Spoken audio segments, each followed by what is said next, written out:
Okay, everybody, let's get started for the Nantucket Conservation Meeting for Wednesday, October 3rd. We are being recorded, so if you are recording, please let us know. And if you could silence your cell phones, that'd be appreciated. We'll start with the public meeting, public comment for items not being presented this evening. Excellent. Okay, going to a public hearing. We have a couple continuances. John and Carrie Walker, 112 Wawinett Road. It's continued till October 17th, as well as a certificate of compliance for Michael O'Mara, 240 Pulpus Road, continued till October 17th as well. We do have a continuance, but we have to vote on that. So, I mean, withdrawal, pardon me. So, starting with 21 Crooked Lane LLC, 1 Westchester Street extension. That one looks like it's withdrawn, Mr. Chairman. That's a withdrawn, but don't we have to vote on the withdrawal? You just have to accept the withdrawal. Oh, accept the withdrawal. Okay. Okay, move to accept the withdrawal. We have a second? All those in favor? Aye. Aye. Okay. And that is withdrawn. So starting with Garrett Dukes, the 3rd, 67 Squam Road. I'm going to have to recuse myself on this one. Yep. So as a reminder, in the final words of Counsel Reed, bucus. It's easy to remember because it rhymes with mucus. Yes. Every time it's said, that's the statement that I goes hear through it my head. Did he give any other advice? No, not that time. For the applicant, Art Gasparo, along with Arthur Reed and Brian Madden. This is the second public hearing for this notice of intent application, which proposes to relocate a sand traveled way from outside of the legal way to within the legal way. And all the work is proposed within your jurisdiction, within the buffer zone to a border and vegetated wetland. We have submitted a revised plan based upon some of the comments at the first hearing, where we essentially tightened up the limit of work that was adjacent to the proposed relocation. So that's shown as the green line, which will also be the silt fencing at the site and limit of work, and then the red line represents the relocation of the traveled way, which is approximately a 6-foot shift. As you can see, it's sort of the current track cuts the corner over the land of Squamhead LLC, and there is a way, private way, which is where we're seeking to move the travel track back into. We know that there were some concerns from the abutter, as we heard at the last hearing, which is why we tried to minimize the overall disturbance of the vegetation to the extent that we can. And then with respect to addressing any potential adverse effect or impact to the interest protected by the commission, we also had Brian review the application and the area and provide a letter of with that, we believe that the project meets your performance standards. It will not have an adverse effect. We don't have, in terms of the alternatives, Mr. Reed submitted a letter regarding the alternatives, so we believe that we qualify for the waiver that has been requested, for no reasonable alternatives with no adverse impact, which I believe has been supported by the correspondence that was provided. We have to address questions or concerns. If I may, specifically on the no reasonable alternative point, this all relates to the fact that this way is the only access into the Bucus property because of the large amount of wetlands within the Bucus property that separates his existing house from the roadway, from Squam Road. And the existing traveled way, the existing improved way, if you will, deviates from the layout and is partially within the land that's not subject to the easement. We're trying to move it back in order to keep it in its present position, which is the substance of the argument that would be made that we would have a reasonable alternative.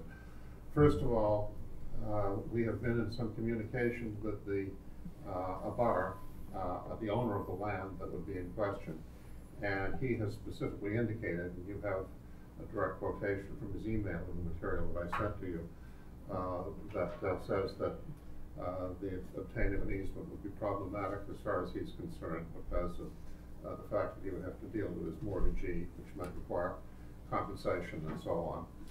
And secondly, the question would obviously be there, do we have, as a result of the fact that this driveway has unquestionably been there over a substantial period of time, do we have anything by way of a prescriptive easement? And the answer is no, because the land in question was, until 10 years ago, registered land under the land court current system, and registered land is not subject to any easements by prescription or otherwise except by express grant. And so therefore, there's not been 20 years that the passage has taken place over this when it has not been registered land, and therefore we don't have any such rights. You have all that in your packet. I'll make sure we have it correct at this meeting. Thank you.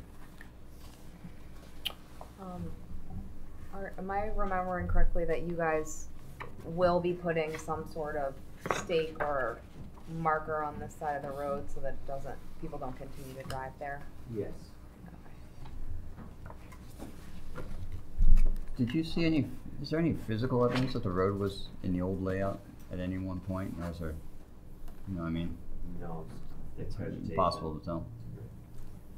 I'm just curious. And any other questions? Nope. No. Questions from the public? Please.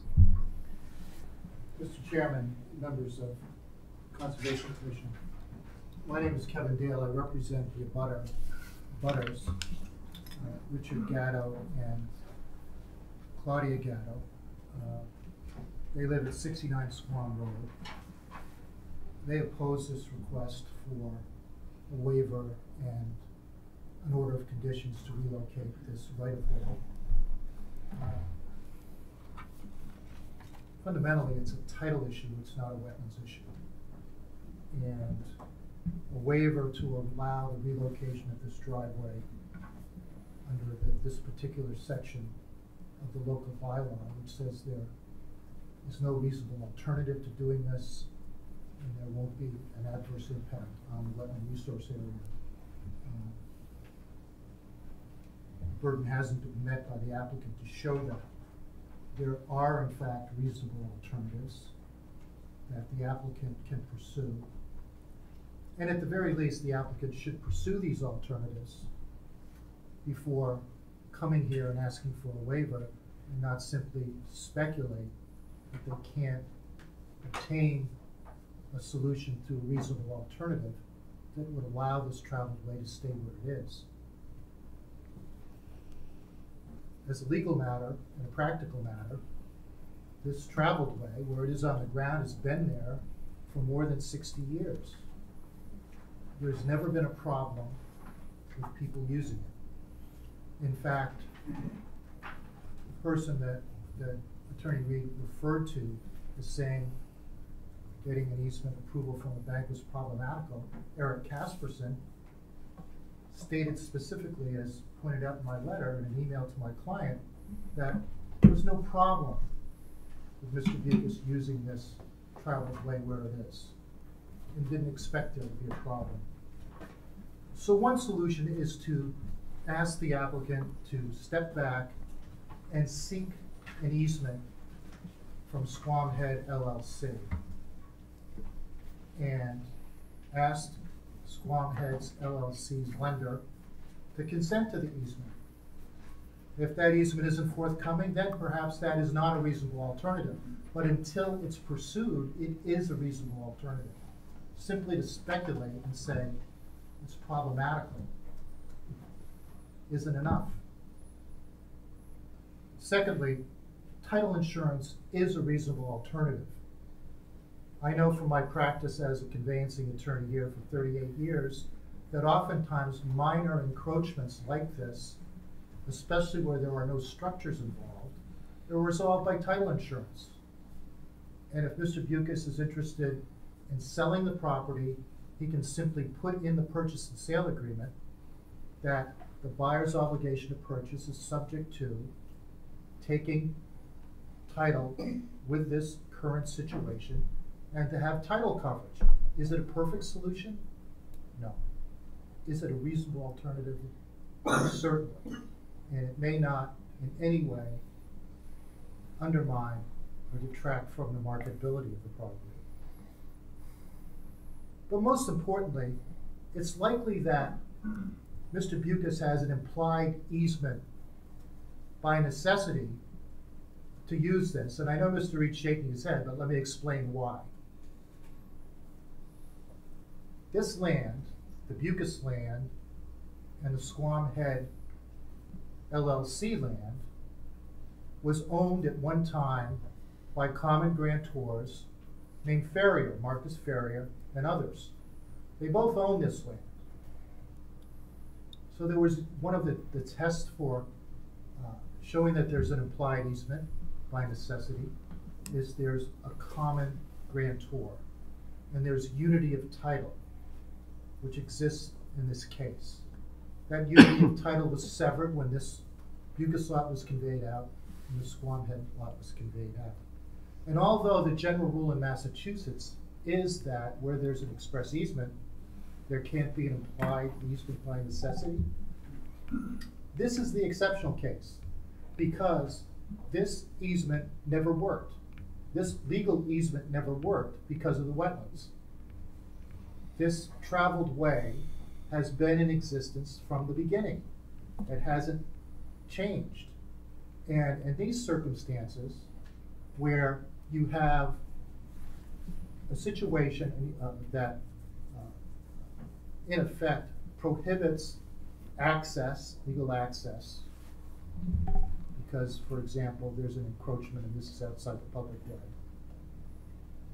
You have an easement by necessity or by implication, because the policy says that people have the right to get to their land, and public policy says that it's better for Mr. Bukis and anybody that buys from him to use the existing traveled way rather than denigrate the 25-foot undisturbed buffer zone and relocate the way. That's a concern that I'm sure this commission has. There's no need to do it.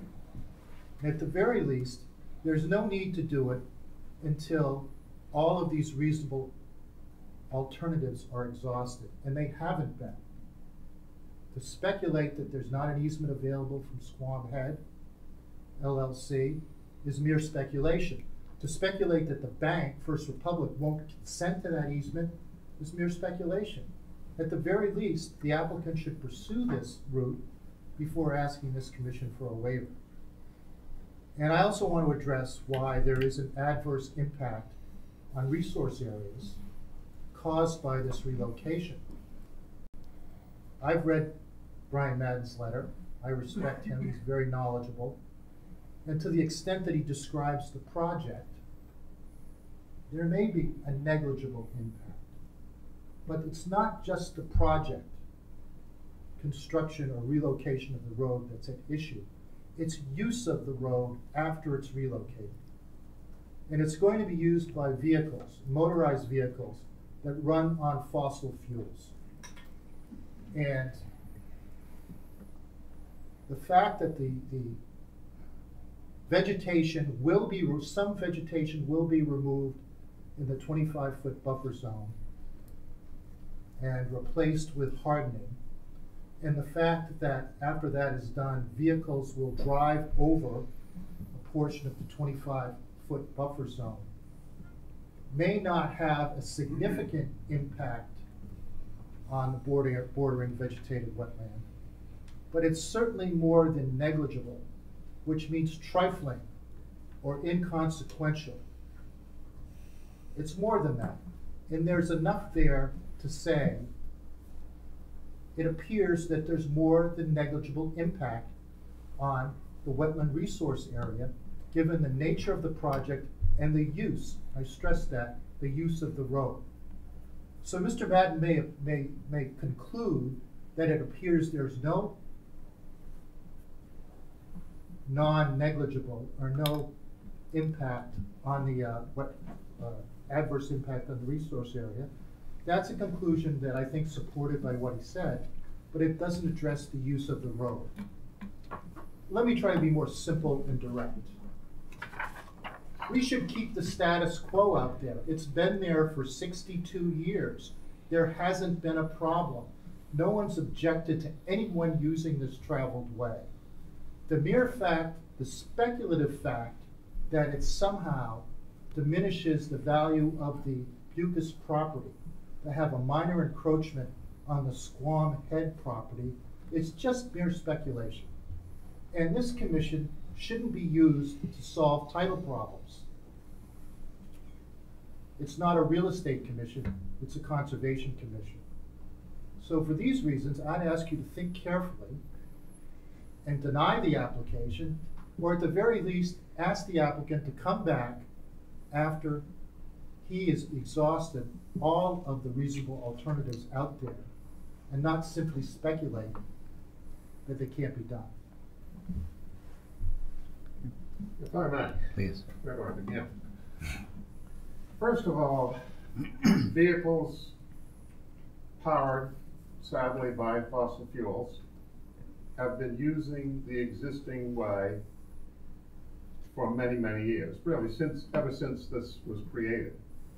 All we're doing is moving the exact location from one point to another, from one adjacent point to another.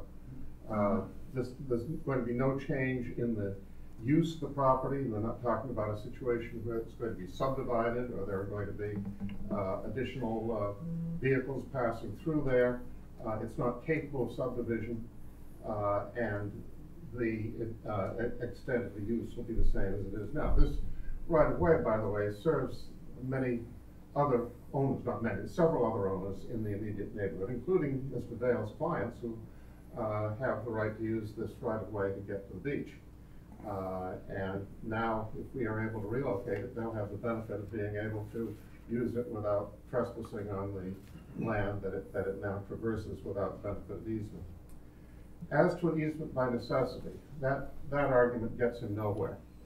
First of all, as I mentioned, this had been registered land until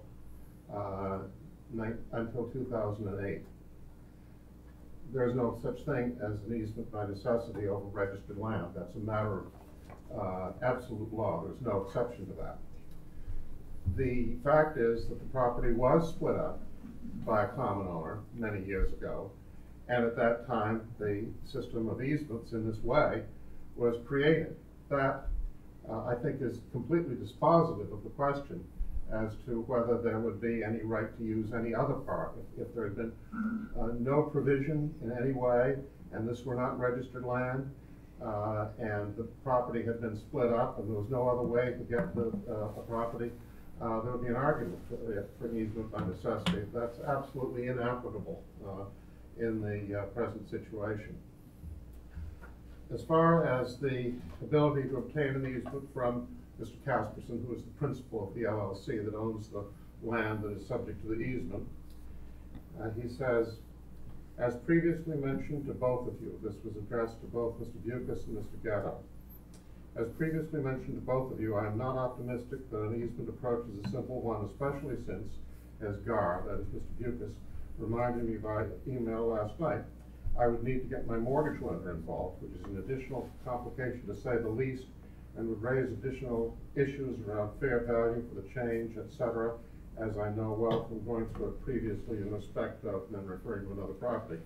That is far from being an indication that he would welcome such a thing, and an indication that in fact it would be difficult. Lenders can be very difficult about easements, and conversations that Mr. Dukes had with Mr. Casperson above and beyond that indicated that he was not looking with favor on the concept of an easement. In any event, it's speculative that such an easement could be obtained. Speculative at best. And as far as what we're doing here is trying to solve a title problem, what we're trying to do is to solve an access problem, solve a mistake. Basically, when the use of the property has resulted in the travel driveway deviating from its easement, being in the wrong place. All we're trying to do now is to put it back, a very small change, a very minor change, into the location where it's supposed to be.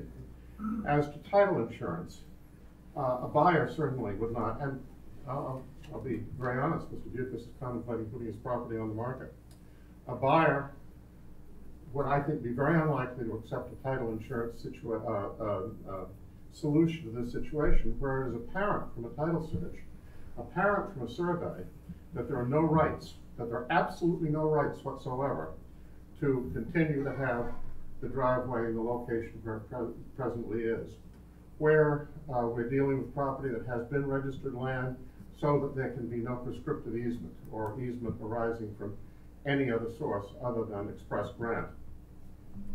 And I question whether, apart from whether a title insurance company could be persuaded, which I mean, I would advise a title insurance company against it. I wouldn't write a title policy. I wouldn't ask a title company to do that, because I think that they're setting themselves up for a potential claim.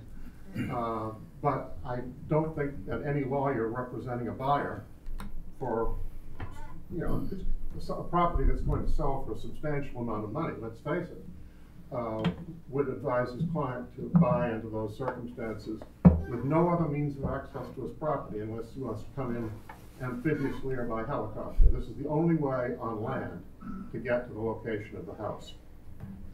So under these circumstances, I think we have met our burden in spades as far as the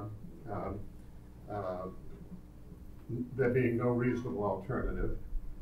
I'll leave it to Brian to respond further with regard to the impact upon the wetland resource area. But I think we've met our standard, and I think that the order of conditions for this very minor project should be issued. If I may. The problem is, the applicant has not met his burden to show there's no reasonable alternatives. Okay. And the bylaw is clear that the applicant must do that. It's important to focus on who has the right to speculate here. Okay. The applicant doesn't have the right to speculate and say, I'm speculating that we can't get an easement, therefore there's no reasonable alternative. Just to quote specifically the context of what Mr. Reed, Attorney Reed, said about the bank and the difficulty, I think the fact that Mr. Casperson was not optimistic about getting the bank to consent. My client, Mr. Gatta, went to Mr. Casperson, suggested the easement. Mr. Casperson brought it up with Mr. Bukes, and Bukes said, well, Mr. Bukes said, well, you're going to have trouble with your bank. Okay, we get the point that it's not written in stone, but there's a question there. But what Mr. Casperson said, and this is critical, okay. We're happy for our neighbors to continue using the corner of the drive that is on our property versus the way, and don't anticipate that changing. At the very least, I disagree with Attorney Reed about the focusing on the fact that this land was once registered. It's no longer registered. And I do think that there's an implied easement by necessity. But at the very least, Mr. Bukes should make a diligent effort to obtain an easement from Mr. Casperson before asking for a waiver, and not simply say, I speculate I might not be able to get it. Okay. It's not enough. I understand your point. Okay. Let's proceed. Yeah, just Please go ahead. Very briefly. So just to break it down to the actual work activities in the 25-foot no touch. The encroachment varies in width from 2 to 5 feet. I included a photograph of the area in question.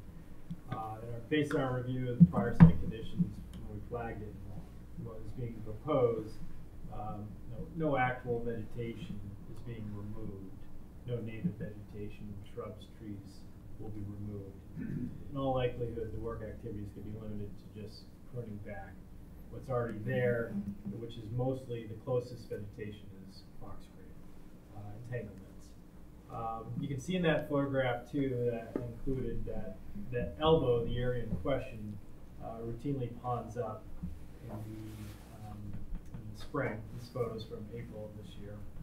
You can see them out of standing water, and the sediments are getting splashy, discharged down into the buffer zone towards the wetland. We've made some recommendations to improve that situation with the minor relocation, to add a gravel surface to allow for natural infiltration, stabilize that area so we're not having as much washing in that specific location. And just, bringing it full circle back to the definition of adverse effect under the bylaw, I mean, it relates to actual impacts to the resource areas, the functions and values, or the interests associated.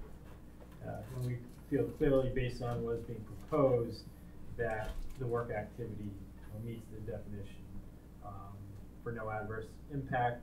It's de minimis in nature, and all the interests associated with the downgrade vegetated wetlands will be better protected.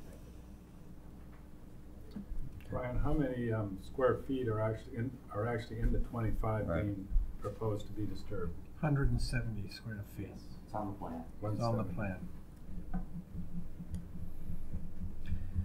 Well, if I may, Mr. Please. Chairman, it's sort of that biblical, what was it, Samuel trying to decide which half of the baby to cut. Solomon. Solomon, thank you. And I think I would be comfortable if town council weighed in on this. And I certainly agree in principle that I'd rather that there was no work, if possible, within the 25-foot no disturb. That's a principle that we try to adhere to. But I don't feel that I have any legal training to, educate on the council's opposing view. Mm-hmm. And clearly, it would be a help to us as a commission if the neighbors could come to a compromise. That's my opinion. I just have a question, looking at the plan and looking at the layout. It looks like there are other areas where we're widening the current dirt road that's being used, or easement, whatever we shall call it at this point. Is there any way to keep it the same width so that you're not encroaching as much and maybe coming to a little bit more of a compromise? So then you won't have landscape vehicles trying to park there. I think those are the vehicle concerns and stuff like I that. minimized it to the extent possible. Part of the concern is that it's a curve. And so as vehicles make that turn, right? Okay. So you need a little bit more maneuverability than you would if it was a perfect straightaway. Mm-hmm. But and I want to point out on the same plan that the existing traveled way is already within the 25. So this portion of this road is already there. And that's a slight increase there, where I'm just trying to regularize as you come around there so that it's a uniform width. We could split hairs in terms of a couple of inches or a half foot. I mean, I think that the way it would get built, you would say it's a standard width and carry it around the corner. And again, given that you already have this portion of the traveled way is already further into the 25 than what we propose over here. Could I maybe make some little curve or something right there? I suppose, but in reality, is that going to exist and be maintained, or is it? I wanted to show what we thought would get built and would get used. Again, I think we have to agree that it's, not only is it there already that area that's in the 25 that's been used all of this time, the truth is there's wetlands all the way up and down Squam Road that the fossil fuel vehicles are immediately adjacent to, that are getting to this point. So I guess I fail to see a real you know, negative impact, and I would go back to, this isn't actually a resource area impact, it's a change to a buffer zone of a very, very small amount. Which I would view as an improvement over existing condition, if the drainage is approved and appropriately conditioned. And, you know, I think relative to contaminants from cars and use, I think that's more of an issue if we have like a parked car here versus, you know, the car moving along. But Brian, it could be improved with the existing road, could be improved without granting a waiver. In other words, they're sort of separate issues in a sense from the point of view going forward of, you know, well, I've said my piece, but I mean, since Casperson said already that, you know, I mean, I realize this is outside sort of what we're supposed to actually be weighing in on. So we're missing an important part, and we do this a lot, which is not exclusive to this application, is the no reasonable alternative also has a second part to the sentence that's included, and it's something that we always just do, the no adverse impact, no reasonable alternative. Mm-hmm. But the qualifier to no reasonable alternative, and it's something that we need to be sure that gets discussed, because if this goes to a positive or negative order, it's kind of the crux of what we're talking about. The reasonable alternative is that there are no reasonable conditions or alternatives that would allow the project to proceed in compliance with the regulations. So there's I want to say there's a qualifier to no reasonable alternative. I mean, obviously, it's part of it that excludes the, not in this case, but in other cases, do nothing is not a reasonable alternative because it's not allowing the project to proceed in potential compliance with the regulations. That's what you condition for, and that's what that comes up. So I think when you're thinking about whether or not there's a reasonable alternative, you have to think about it with that kind of tag along as part of it, because that's the qualifier. And then it kind of continues on to talk about burden of proof and all those fun things, but it's something where it's not just reasonable alternatives, it's reasonable alternatives that allow the project to proceed in compliance with the regulations. So you also should be contemplating and asking and discussing about, you know, potential conditions that could go on to a project of this nature to see if it could go forward in compliance with, even with a waiver, that conditioning can take care of those concerns, or if there are other aspects of the project that could be addressed to deal with those things when you kind of contemplate a waiver. No, it's kind of a long answer. So Kevin's brought up issues that I would like town council to weigh in on. So as, you know, part of the reasonable alternatives. Because I personally feel that from what has been presented, that every effort hasn't been made to try and, you know, keep this project from further impinging on the wetland. So, have I misunderstood here? No, I don't think so. I want to clarify what I think is critical. The question is not whether the effect of this project is minimal.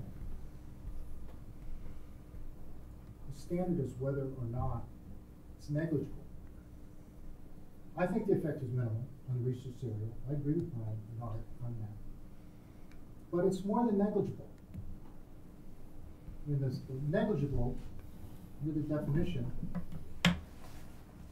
means inconsequential, trifling. It's more than that. Moving 6 feet into the 25-foot no disturb buffer zone and replacing the existing vegetation with hardening is more than negligible. I think that the reason waivers are hard to get is the standards, and the burden of proof is very high. And not to simply say, well, it's minimal impact, therefore a waiver is authorized, doesn't really comply with the intent and purpose of the bylaw. So, oftentimes I'm not a strict constructionist, like some of our judiciary. And in this case, I think it's important to be so. Well, we're not, first of all, we're not going 6 feet into the 25. We're going into the 25 because the road's moving 6 feet.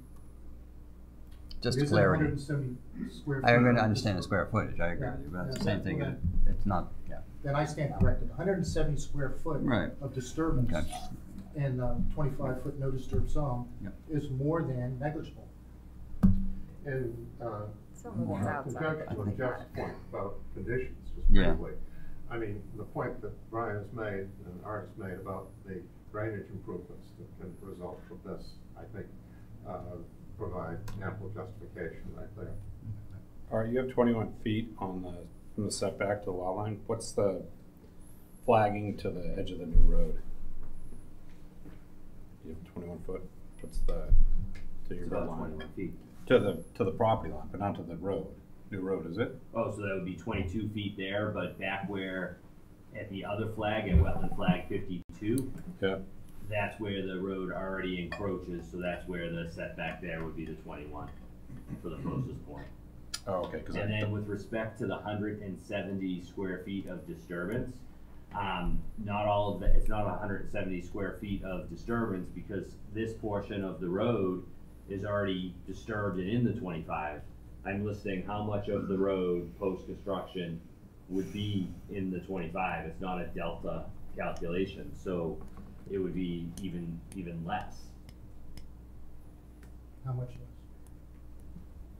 I'd have to calculate it, but through you, Mr. Chairman, but I you know, it's not a lot. I mean, we're talking very, very small areas relative to the entire, I mean, I think maybe it would help, if I may as well, you have submitted, I believe, the size of this wetland in the buffer zone. This goes all the way back to Swan Road.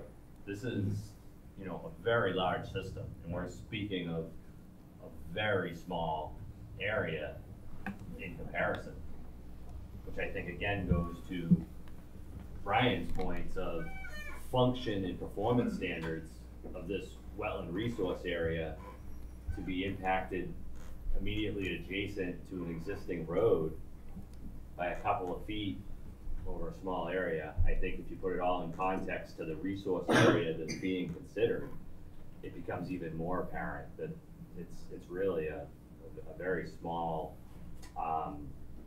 relative project that essentially gets back to Mr. Reed's point of, you know, putting the access where the access is legally supposed to be. Well, I'll tell you what, Well, I'm not gonna stay at the risk of being cynical, because I'm gonna be cynical here, and I'm wondering if what's really going on here is somebody who has always assumed the right-of-way was their property to the road is gonna lose that, and the people who have lost their yard previously to the road that should have been their yard are gonna gain it back, and I wonder if that's what's really going on here. Somebody's losing a piece of what they thought was their yard for their property. Yeah, And that's why we're having this definitely. discussion. Why we're having And I've this driven this road, this is a really narrow road, and I just think everyone just was cutting the corner year after year after year, just kinda coming in, so. And no one maintained the one side, it's Agreed. just grown. right. Now, from another point of view there, though, you couldn't do anything on that corner anyways, given the wetland. Yeah, it's a but wetland, yeah. I know. I actually wouldn't mind opening up to other questions in there. I think we're kind of need to. Beating it to death. Well, yeah, I think we need a lot. Is there any other comments from the public? I guess we're not. No? Okay, well, I just thought for that one. Just Other the question? extent of the drainage, Yeah. I mean, you're gonna upgrade the road, but how far does that travel? I guess is my. Very flat. No, I mean, as far as like maintaining, are you going down to the driveway all the whole way, running parallel with the wetland? That was my one question. The gravel. Yeah, how much you gonna gravel, like to improve that area? It was just gonna become harder. It was gonna be it's a dirt driveway now. There may be some gravel mixed in with the hardener but it's not gonna turn, you know, we're not proposing to make a gravel road. Does the rest of the road have hardener all over it? Is it all? It's Just a dirt road. Yeah, it's a mess. you know, I mean, it's better than a Okay. washed out sand track, Yeah. but it's far from a stabilized gravel road. I think maybe some confusion that has existed as a result of some earlier discussions among the parties in which there was apparently some suggestion made by someone, not necessarily my client, that a shelled way would be advisable. Everybody in the neighborhood has agreed that would be a bad idea. There's no proposal to have a shelled passageway there, rather just to have basically a hardened dirt driveway. What's there right now. The only problem I have with Hardeners is it sheds water and sheds water into the wetland. I mean, Yeah. it just seems whenever we develop land, we create bigger wetlands, or more water goes into them. And I've seen some like contaminated Yeah. so- hardener around here, so making sure that that's not. Well, if I may, that's why we're not proposing ACPAC, Hmm. you know, that's gonna have your, you know, crushed concrete mixed in. It really, and I think from an engineering stormwater runoff perspective, a change like this, you couldn't really even calculate an additional amount of, you know, stormwater runoff from such a small dirt area.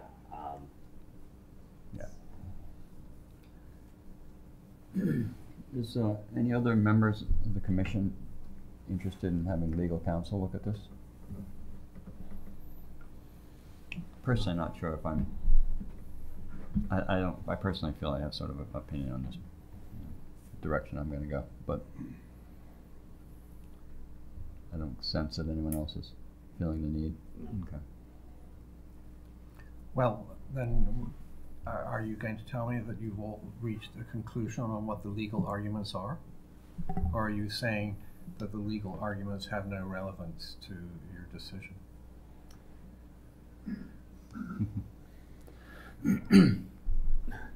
Well, I right guess- away doesn't seem to be. Do we both agree that is there an argument that the right of way? Well, you really believe the right of way is going to be taken away from? I don't think so. I think it's No. clear that it's not gonna be based Right. on current And- state of facts. There's no need to do this. And Arthur, I didn't follow your you question. believe that the right of way is going to remain the same for all parties as currently is? As it currently is? Yeah, I mean, if it changes. That could be the owner of the land, Hmm.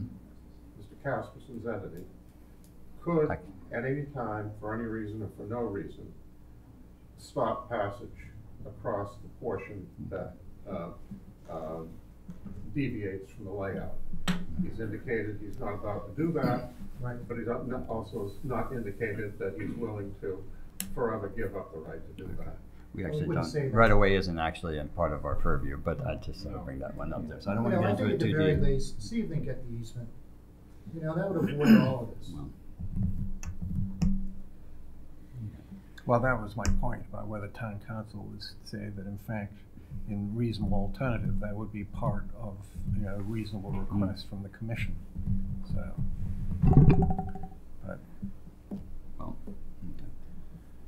Other questions? Any other questions from the public? Okay. You guys, do we have everything we need to close on this one? We have all of the technical requirements that are. Okay. Are we ready to close? We certainly are. Okay. Someone like to make a motion? Motion to approve.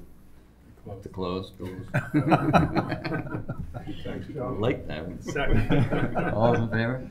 Aye. Aye. Any opposed? I'm opposed because I Understand. think we should have had town council's opinion on this. So. Understand. Okay. Thank you. Very good. Thanks. I think people in Nantucket need to go back to kindergarten and learn how to agree and share. along. Yeah. That's right. I get it. No, I think we're just not getting any new information here so much. Okay, so E. Garrett, oh no, we did that, yeah. 19 BR Property LLC, 19 Baxter Road. Arthur Reed representing the applicant. You'll recall that at the last meeting, Stan Humphries was with me presenting this. This involves the relocation of a path to the beach, which at the present time meanders onto adjacent property, which is in separate ownership. And we're now attempting to relocate a portion of the path that goes off the property so that it will be entirely within the property.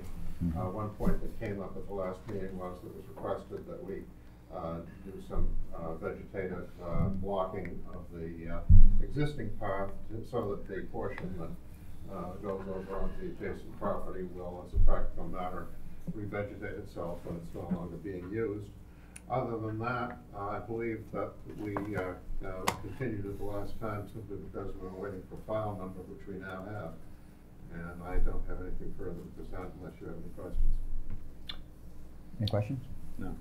Okay. Any other questions from the public? Okay, do we have everything we need on this one? Yes. I'd like to close. I'd like to close. Move to close. Second. All in favor? Aye.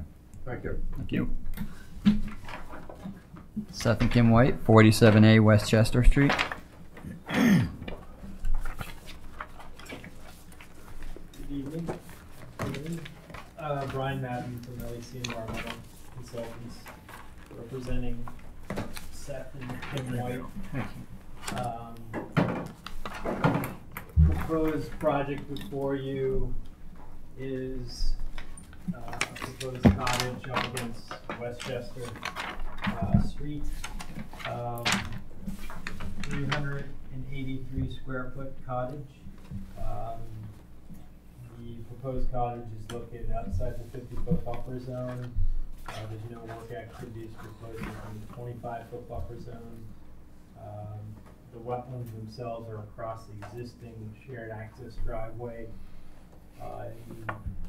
Per request from the property owner who shares that driveway, we've included a hedgerow, privet hedgerow around would be effectively the developed footprint for the cottage, and also included a note basically stating that no additional hardscape, gravel, pebble, shell, or bark covering is proposed outside the limit of work.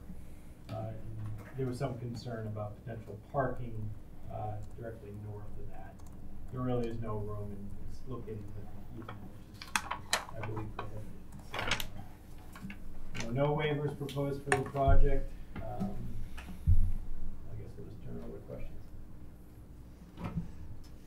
Any questions? We've been here before. Yeah, we've been here before, that's right. This is You've been here very- before. Yeah, Is the that- shape is is that unique. Is that approved by HDC? That is a very unique shape. They're about to file. With HDC? Yeah, That'll be interesting. Yeah. interesting. I might get smoothed out, I don't know. They're going to call it Shoehorn Cottage. I love it. Look at the curved building. What is It's on that? the backside. So at least, I don't know if HCC will. Is that privet hedge? Privet hedge. Yeah, be native. You can spec that out. Okay. I was like, native privet. Alright, so they can do bayberry or something. Okay. Yeah, that was basically just privet. Mhm. And, you know, as it relates to the other work activities up around the main house, I know it's maybe on the agenda, I won't be around, but, you know, we're continuing the monitoring efforts associated with that restoration area, so the monitoring report for year 2 of 3, so I'll be continuing with that. Foundation type? I don't have a specific height for you, but it's a crawl space, 3-4 feet, so no, definitely greater than 2 feet high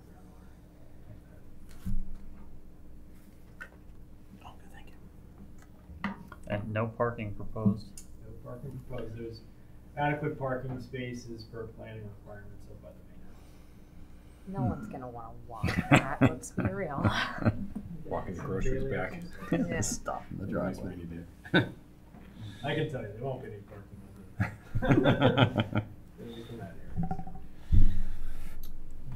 Nice. Park in the street. Yeah, so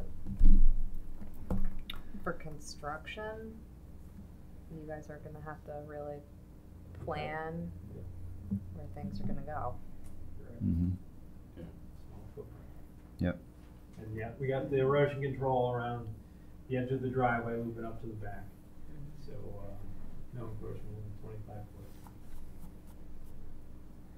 Right. There's more room than most. Yeah. You do have the driveway as a bit of a buffer for them, which is good. Other questions? Is it Oh, a sorry. one-story cottage, two-story? I think it's maybe one, It's a little house. I'll let you know when the HEC. They're gonna put a tent there.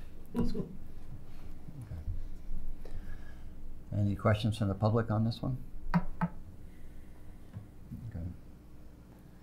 We have everything we need to close, Jeff? We do. Would you like to close? Okay. A motion? Motion to close. You have a second?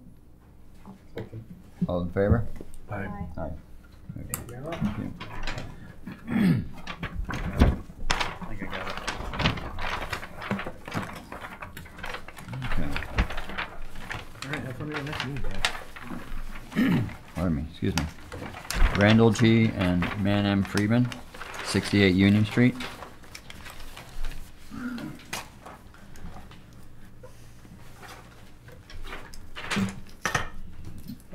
Ryan Maxwell with Bracken Engineering. This notice of intent is for work within the flood zone. The flood zone here is elevation 8.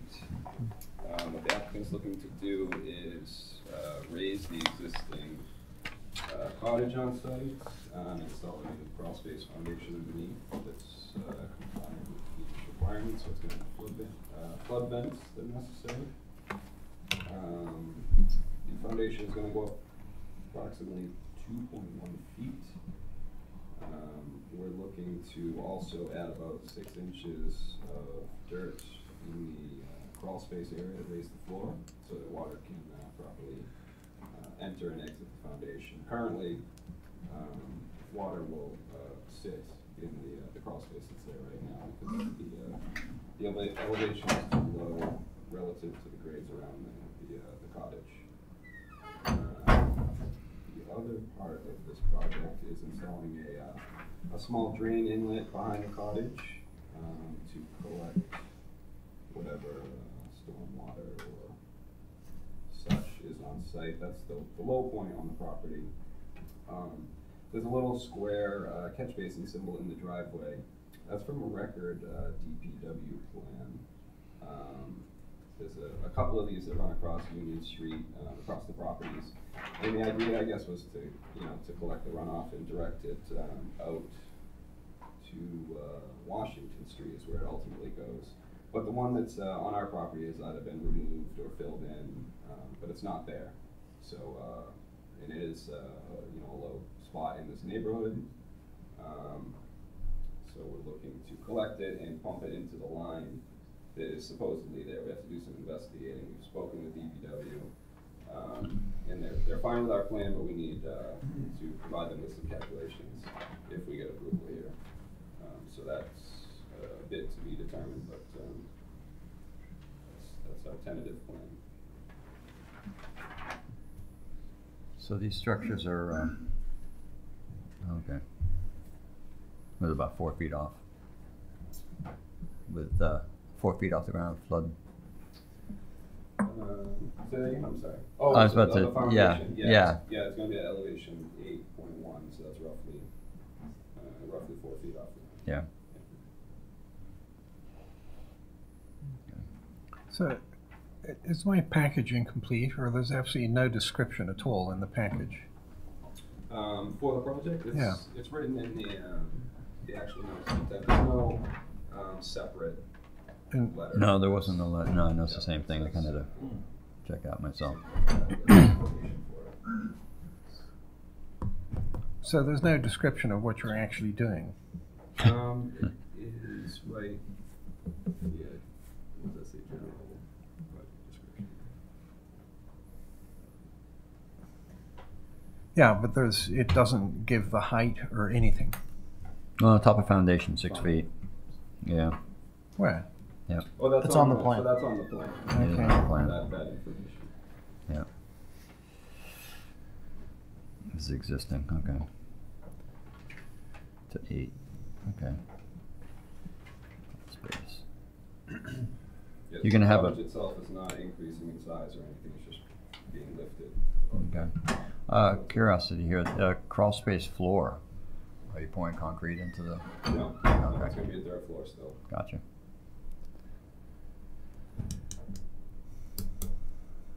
level with grade?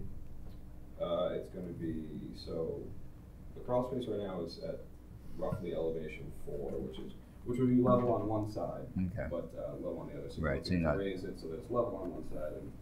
Right, you're not We'll increasing drop it to all create of you're not filling. Right. Okay. Right.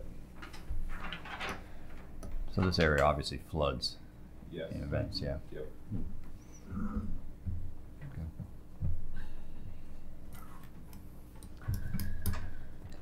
Any other questions? No. Any thoughts? Okay. Any questions from the public? Okay. Jeff, we have everything we need to close on this one? You do. Ready to close? Like to close? Okay. Would. We have a motion. Close. All in favor? All right. Aye. Very good. Thanks. Let's see.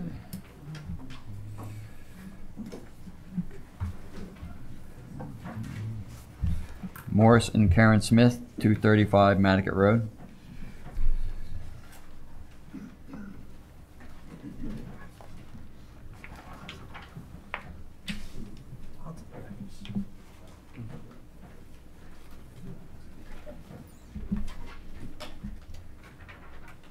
Good evening, David Haynes and Jesse Dupra for the applicants.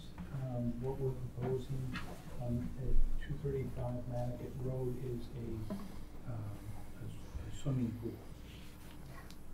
The resource areas are quite interesting on the site. We did the delineation of the bordering vegetated wetland in 2014 to get approval to build a garage and the cottage over in this area, and do work around the house. The bordering vegetated wetlands are in here, shown on the plan. The interesting thing about the site is most of it is within the 100-year flood elevation. It's up to elevation 9. And everything basically except the house and the cottage on the site are within below that contour. And as part of the original building of the house, they built a stone retaining wall across the front of the house, and then a wooden retaining wall along the side of the house. And by definition, those are now considered coastal banks because they intersect the flood elevation. However, the areas just beyond the retaining walls are all lawn and lawn, driveway, landscaping, and the shed. So it's all basically disturbed anyway. What we are proposing is the most logical place. We have done an alternative analysis, trying to get it away from the coastal bank, outside of 50 feet from the coastal bank,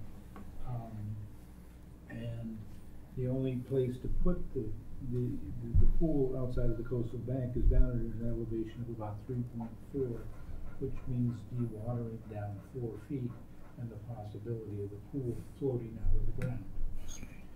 What we're proposing to do is put the pool as it's shown on the plan and relocate the retaining wall across the end of the property, end of the house. Here is a wooden retaining wall. It's in 4 shape. We're proposing to pull that back about 5 or 6 feet and then put the pool in below it, and then build an additional retaining wall around the pool area, pool with patio, and the shed will be moved and will be part of the swimming pool features. So that retaining wall will basically more than replace the retaining wall that's already there, and serve about the same function. It serves for storm damage prevention, erosion control. It does not provide any sediment to a beach. It does not really provide wildlife habitat, and so it has minimal significance. And we are recreating it. We're putting a retaining wall back in the location where it is, but it's gonna start at a higher elevation, and then another additional retaining wall in there. The other issue on the property is to build in the location we wanna build, either at an elevation of 7.5 or 6.5, depends on how you wanna do it, requires the filling of land subject to coastal storm flowage. And your bylaw specifically says you shall not cause increased loss of flood control. So what we have proposed here, it does constitute 7% of the flood storage on the site, and the flood storage for this entire floodplain. The Wetlands Protection Act, when it was written, did not require compensatory storage for land subject to coastal storm flowage. Inland floodplain, 100-year floodplain, yes, but they considered the ocean to be unfloodable. In other words, you can keep putting a lot of dirt in Massachusetts in inland subject to coastal storm flowage and not cause any problem with the whole world. However, your bylaw specifically states it, so we have provided close to or an equal volume of flood storage if you want it. And that would be in 2 areas. If we go in at 7.5, it would be impracticable. We can't quite give you 100% of the 100-year flood storage. If we go in at 6.5, we can give you more than enough to compensate for it.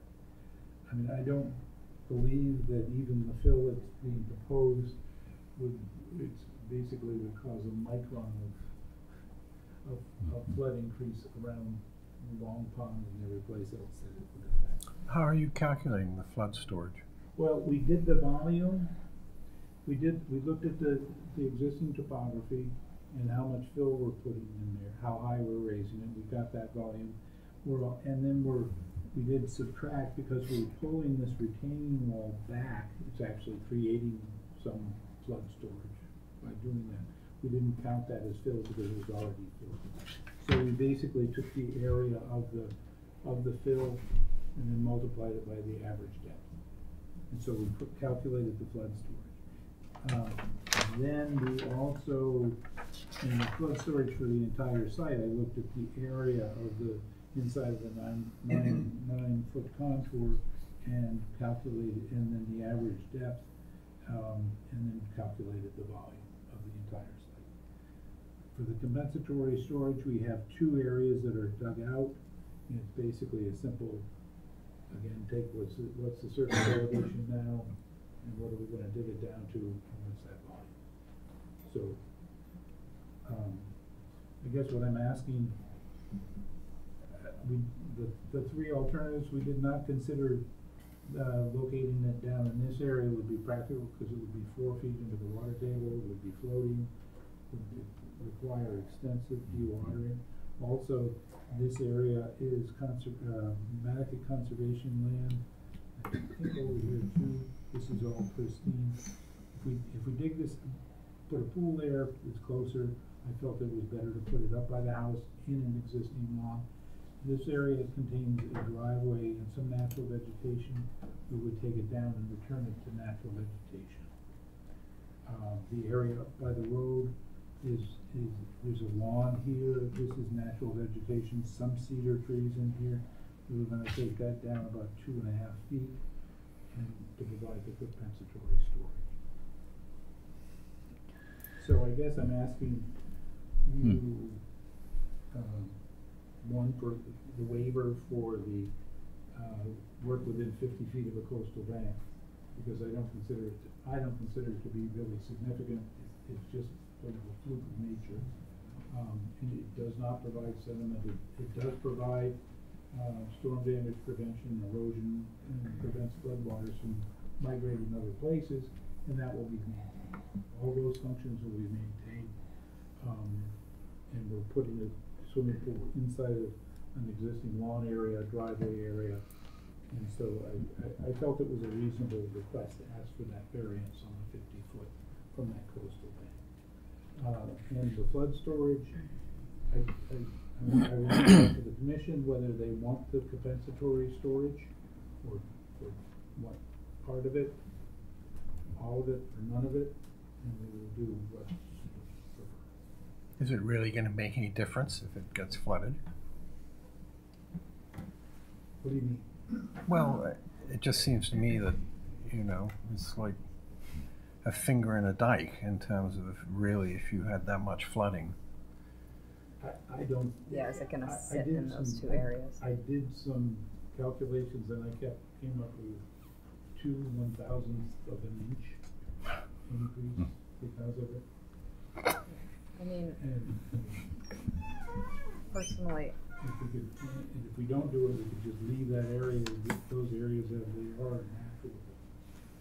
yeah, I think if you dig this down and get rid of the cedar trees, which I do not like that idea, being so close to Nantucket Road, I feel like you're just gonna Yeah. continue to collect Yeah. road runoff. Like, I just Good don't know point. that that's a healthy alternative Right. for the system there. I'm having a little bit of trouble following this plan. And I don't know, for me, I almost feel like I need a site visit to see what's on the ground and try and picture where these flood storage areas are a little bit better. There's a couple of pictures just in case that helps. I know it's not a site visit. That's the front of the house there. So that is the boulder wall here. This is the cedar trees we're referring to on the road, the driveway, where compensatory storage is proposed in this location. Would be all right here. Yeah. And then, as you go to the back of the yard, this is the shed here. There's an existing shed That will be is moved and here, made part of the. and we're proposing to relocate it to here. So it's about The other side. 20, 30 feet to the east. In addition, this is the retaining wall that's falling apart that we're basically proposing at this point, I think it's either at 7.5 or 6.5, pretty close to this tier, the elevation of the pool, and that's why we, based on your bylaw, Mr. Haynes is making the offer of compensatory storage. We don't have to, or I mean, I think my client would be more than happy not to go dig up So that's the area. the area, but Right we're, in the we're just front. going Is this the same? based on the bylaw in place. Right. Yeah.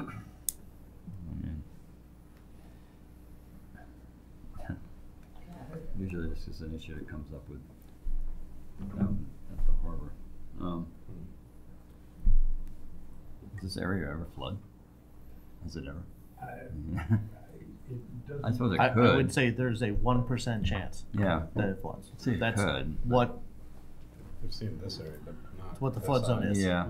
It is a 1% chance of flood. Right, and if you're 2 months talking, ago. you're talking that type of flooding, it's not. Yeah.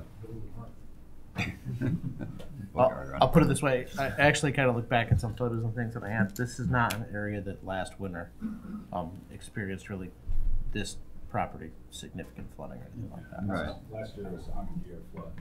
So Right, nor do you have the concern of a tight neighborhood of, pulling your share of water necessarily.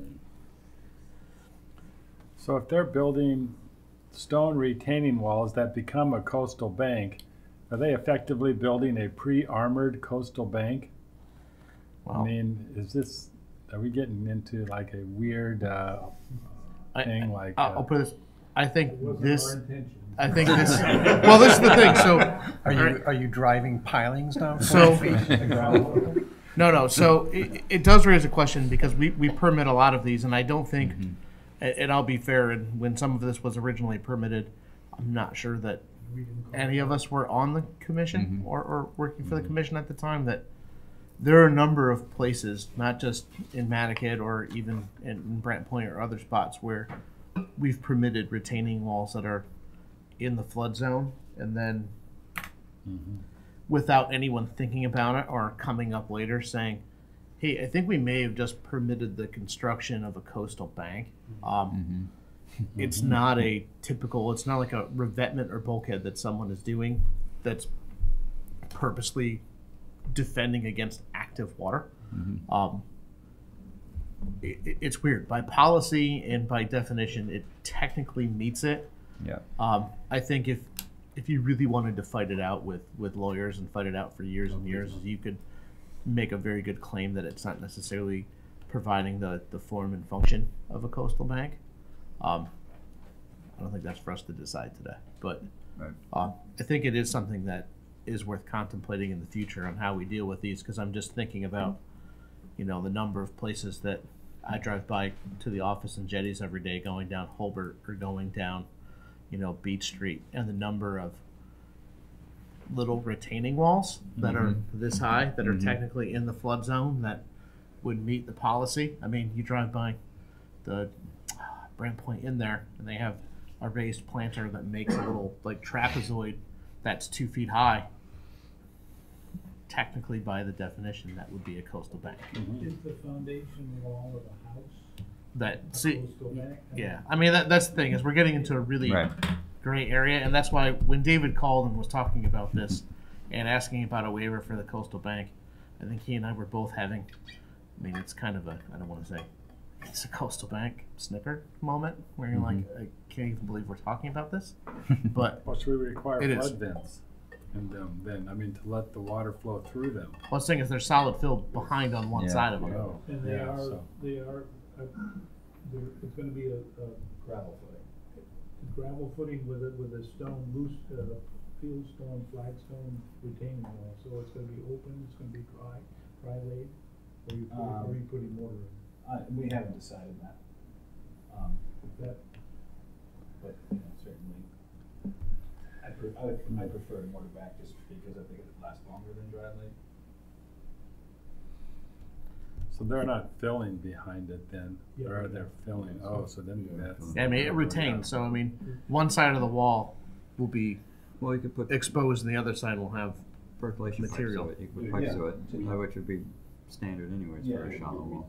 Yeah. Yeah, and you can certainly put prep pipes, I mean, a lot of times we do that anyways for Yeah. drainage. Especially, yeah. Well, I think the problem though is I don't think you're talking necessarily with the way this resource area works Right. as drainage, as much as infiltration to the other direction. right. Yeah. Which Yeah. I mean, I guess it could bubble up backwards through it, which It'll come up is at fair. once. But I think that's Yeah. really the question. And we usually don't allow filling in the flood zone, Mm. because that displaces water somewhere else, which is what this would probably do. Right. My point was that also it wasn't in a tight look. It wasn't like Brant Point where you're having, you know, the water's being diverted into the neighbors. Well, I think that's the, It would still be It diverted would to a still be- neighbor, just not a homeowner. Right. This flood zone extends all the way up across the, into Long Pond. I mean, that's the flood zone that this is all part of. That Creek land- that goes. Yeah. The creek. That whole big, thing there. But I think Heather Creek. I think that's the question, Ernie, not to keep interrupting, but through you, Mr. Chairman, is I think that's the purpose of, and what we don't see very often is the volumetric calculation Yeah. of replacing it. And we've seen it on a few other jobs that we've done where, not to bring up a different one, but one of the ones we saw that was kind of similar was Sunset House on 15 Hallowell Lane, where they ended up putting in compensatory storage for the flood zone there for the work that was being done. This is a little bit of apples and oranges, but it's the same kind of concept where Yeah. your property is retaining The a same volume. You know, your property retains 200,000 gallons of water when it's at the flood zone that you're trying to then make sure that your property still holds 200,000 gallons of water when you're all said and done. Right. You're just manipulating the flow pattern within your own property, but you're not changing the shape of the glass, but you're not changing the size of the glass. That's the theory. Still with a 1% chance of this ever flooding, the removal of all the vegetation, at least at the Nantucket Road end, seems a little bit much to me. Sure does. Yeah. I'd go with the compensatory storage up by the pool area, but that might be as far as I'd wanna push it. And in that situation, I didn't wanna go too much lower, cause I'd be within 2 feet of the water table, and I didn't need another word. I mean, so volumetrically, we wouldn't be replacing all the compensatory storage if we left the front, which I agree is a great idea. And we could lower it from 7.5 to 6.5, which will then make our fill less volumetric. But to calculate it right here, I could just tell you that I would. Then you're further into groundwater. Right. You know, it wouldn't be Are you talking about the depth of the pool? 7.5 to 6.5. What are you talking about? The finished top of elevation. Lowering it up. Yeah. So and it's going to be a 7-foot pool. So the 6.5 pool, we're going to be the water table's at about 0.5 feet. Yeah. And so we're going to be a foot into the water table, which is an easy de-water. Right. Once we go deeper, we're not in the buffer zone to the BVW here, so we didn't ask for a with the lower elevation, are you going deeper into the groundwater? Exactly. That's the part of the reason why we want the pool to be higher. Right. So we're outside of the ground, not pumping during construction. Yeah. We still at 6.5. We still would have to de-water some, limited. Right. And we pump over. And you're farther from the wetland. Yeah. So with this storage in the back, is it just like lawn sitting on top of it? We would revegetate it with natural vegetation. Okay. Right now it's sort of a meadow. It's a grown meadow. And we would reseed it with that and let it grow to be what it is. Yeah, there's a driveway cut that we would right here. Where are you going to move that? That would be removed and turn into natural vegetation in that area. Okay, plus the aerial shows a pretty big driveway. It may turn into a wet ridge. Oh, I think it will. Because the elevation another on our jurisdictional islands area? flags are- Getting that close to groundwater. Yeah. So I will just throw it out there that resource areas can be formed. I know we have things for drainage, things that are there, but at some point, once David retires and I retire and Jesse's retired and we're all leaving, there's a very possibility that someone's going to go in and it's going to become a jurisdictional area. Those will be hydric soils in no time. Well, one of the ironic things is that one of the previous filings at 47 Westchester Street, where the innovative little house in there, it was working off a buffer zone and I built in 1985. To put that driveway. No, they were told us that way back when. So just be warned that 10 years from now, if this floats back, that's probably good information. we may be talking about there being a bordering vegetated wetland. Yeah. And they'll be like, how did they allow a pool in the wetland practically? And we'll be like, well, the pool created the wetland. It just Well, you can't build a makes septic system within 100 feet of a wetland, but you can build a wetland within 100 feet of a septic system.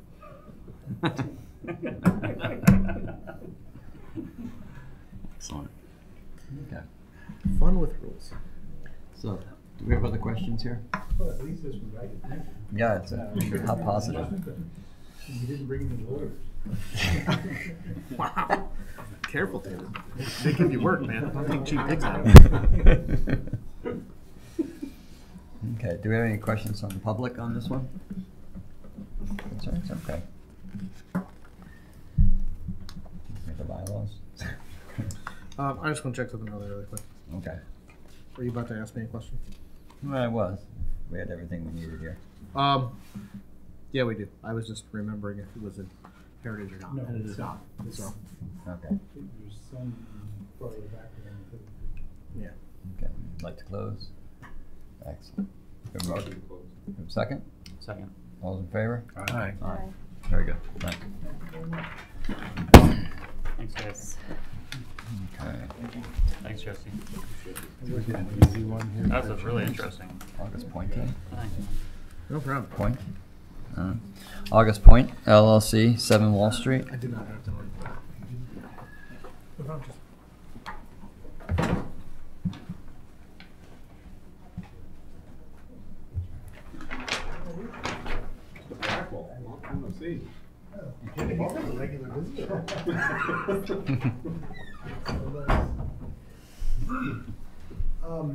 Jeff So that's Blackwell for like the 3 copies of applicant. plans, so you This know. is the project in the Brant Point area. The resource area is land subject to coastal storm floods, 100-year flood zone. And this is a project that backs up to one that is currently underway on Willard Street. There was a demolition of an older home here about a year ago, and 2 lots created, and this is the existing vacant lot. The home is proposed to be elevated at a solid concrete foundation with flood vents, and there'll be no displacement of flood waters. Roof runoff will be infiltrated in low profile infiltration chambers. They're shown on the plan. And there's no change in the existing grade proposed. The property will be loaned and seeded, but at the same grade as currently exists. That's kind of the long and the short of it. It says it has an asphalt drive. Existing asphalt drive. Looking at this right? Yeah, that's gonna be torn out. Okay. That's a remnant of the old property. In fact, that asphalt drive is already gone. It's a remnant from an earlier plan of mine. So the asphalt is gone. It's just loaned and seeded at this point. Great. I can provide a revised drawing of that.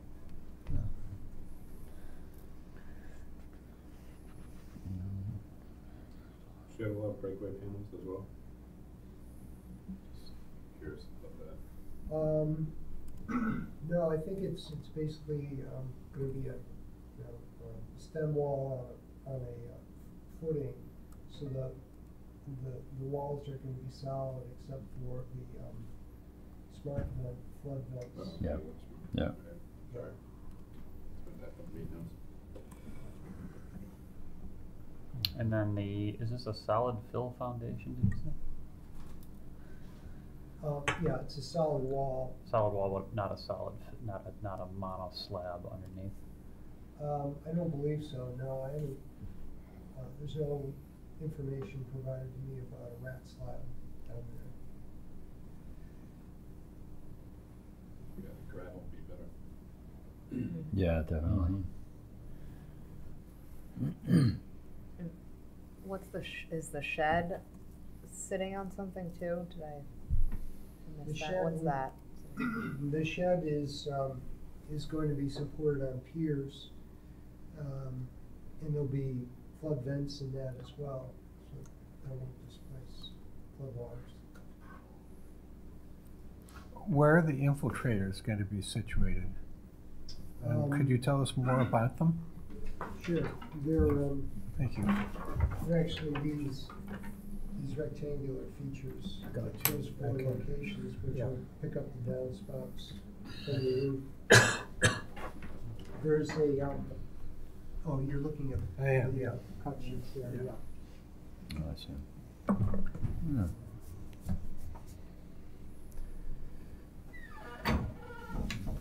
Can you see them sometimes? Mm-hmm. Yep. Elevated Yeah. wooden deck. Yep.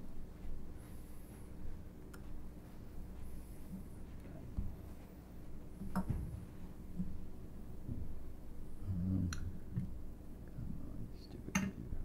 So my concern with a lot of these builds down here is when the foundation is filled with cement, to keep utilities and things dry, and that of course displaces the whole footprint worth of water, or makes it unavailable for flood storage, right? Whereas a gravel foundation with flood vents does not.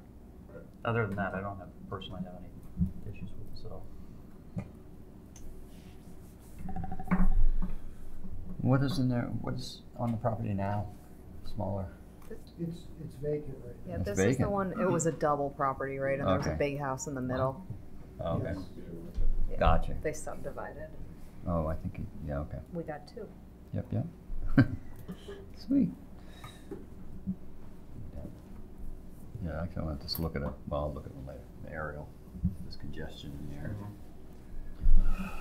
the area. Other questions?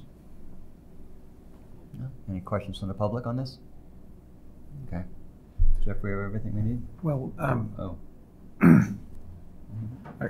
we wanted to address that further about the cement, the basement. Well, I think we whether- I would condition the gravel. Okay. Because those flood vents are supposed to be a Right. little bit off the ground, which means Right.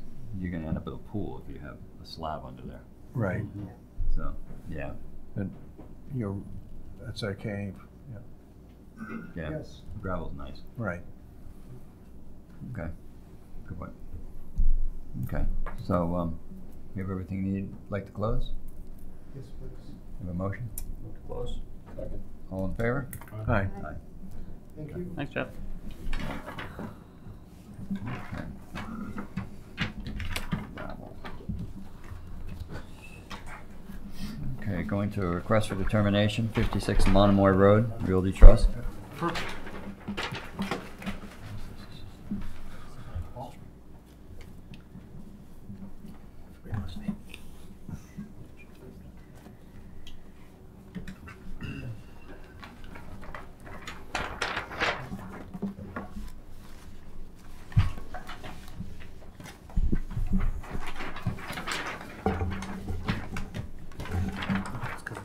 Thank you. On behalf of the applicant, Captain Kettleson, for 56 Monomoy Road Realty Trust, Paul Santos with Nantucket Surveyors. This is a request for determination of applicability to establish the resource areas on the subject property, which is 56 Monomoy Road. It's actually a fully developed, or developed lot, I guess, on the north side of Monomoy Road and southerly of Nantucket Harbor. The plan that you have before you basically shows the property itself, the existing topography. There's an existing primary dwelling and a studio garage on the property with a circular drive which accesses the site from Monomoy Road. The site is tied to public sewer and is also tied to town water. Resource areas we have on the site, starting from the harbor and working to Monomoy Road, is the harbor itself, which is land under the ocean. We have a section of salt marsh. We then go to a coastal beach, coastal dune. We are completely within land subject to coastal storm flowage.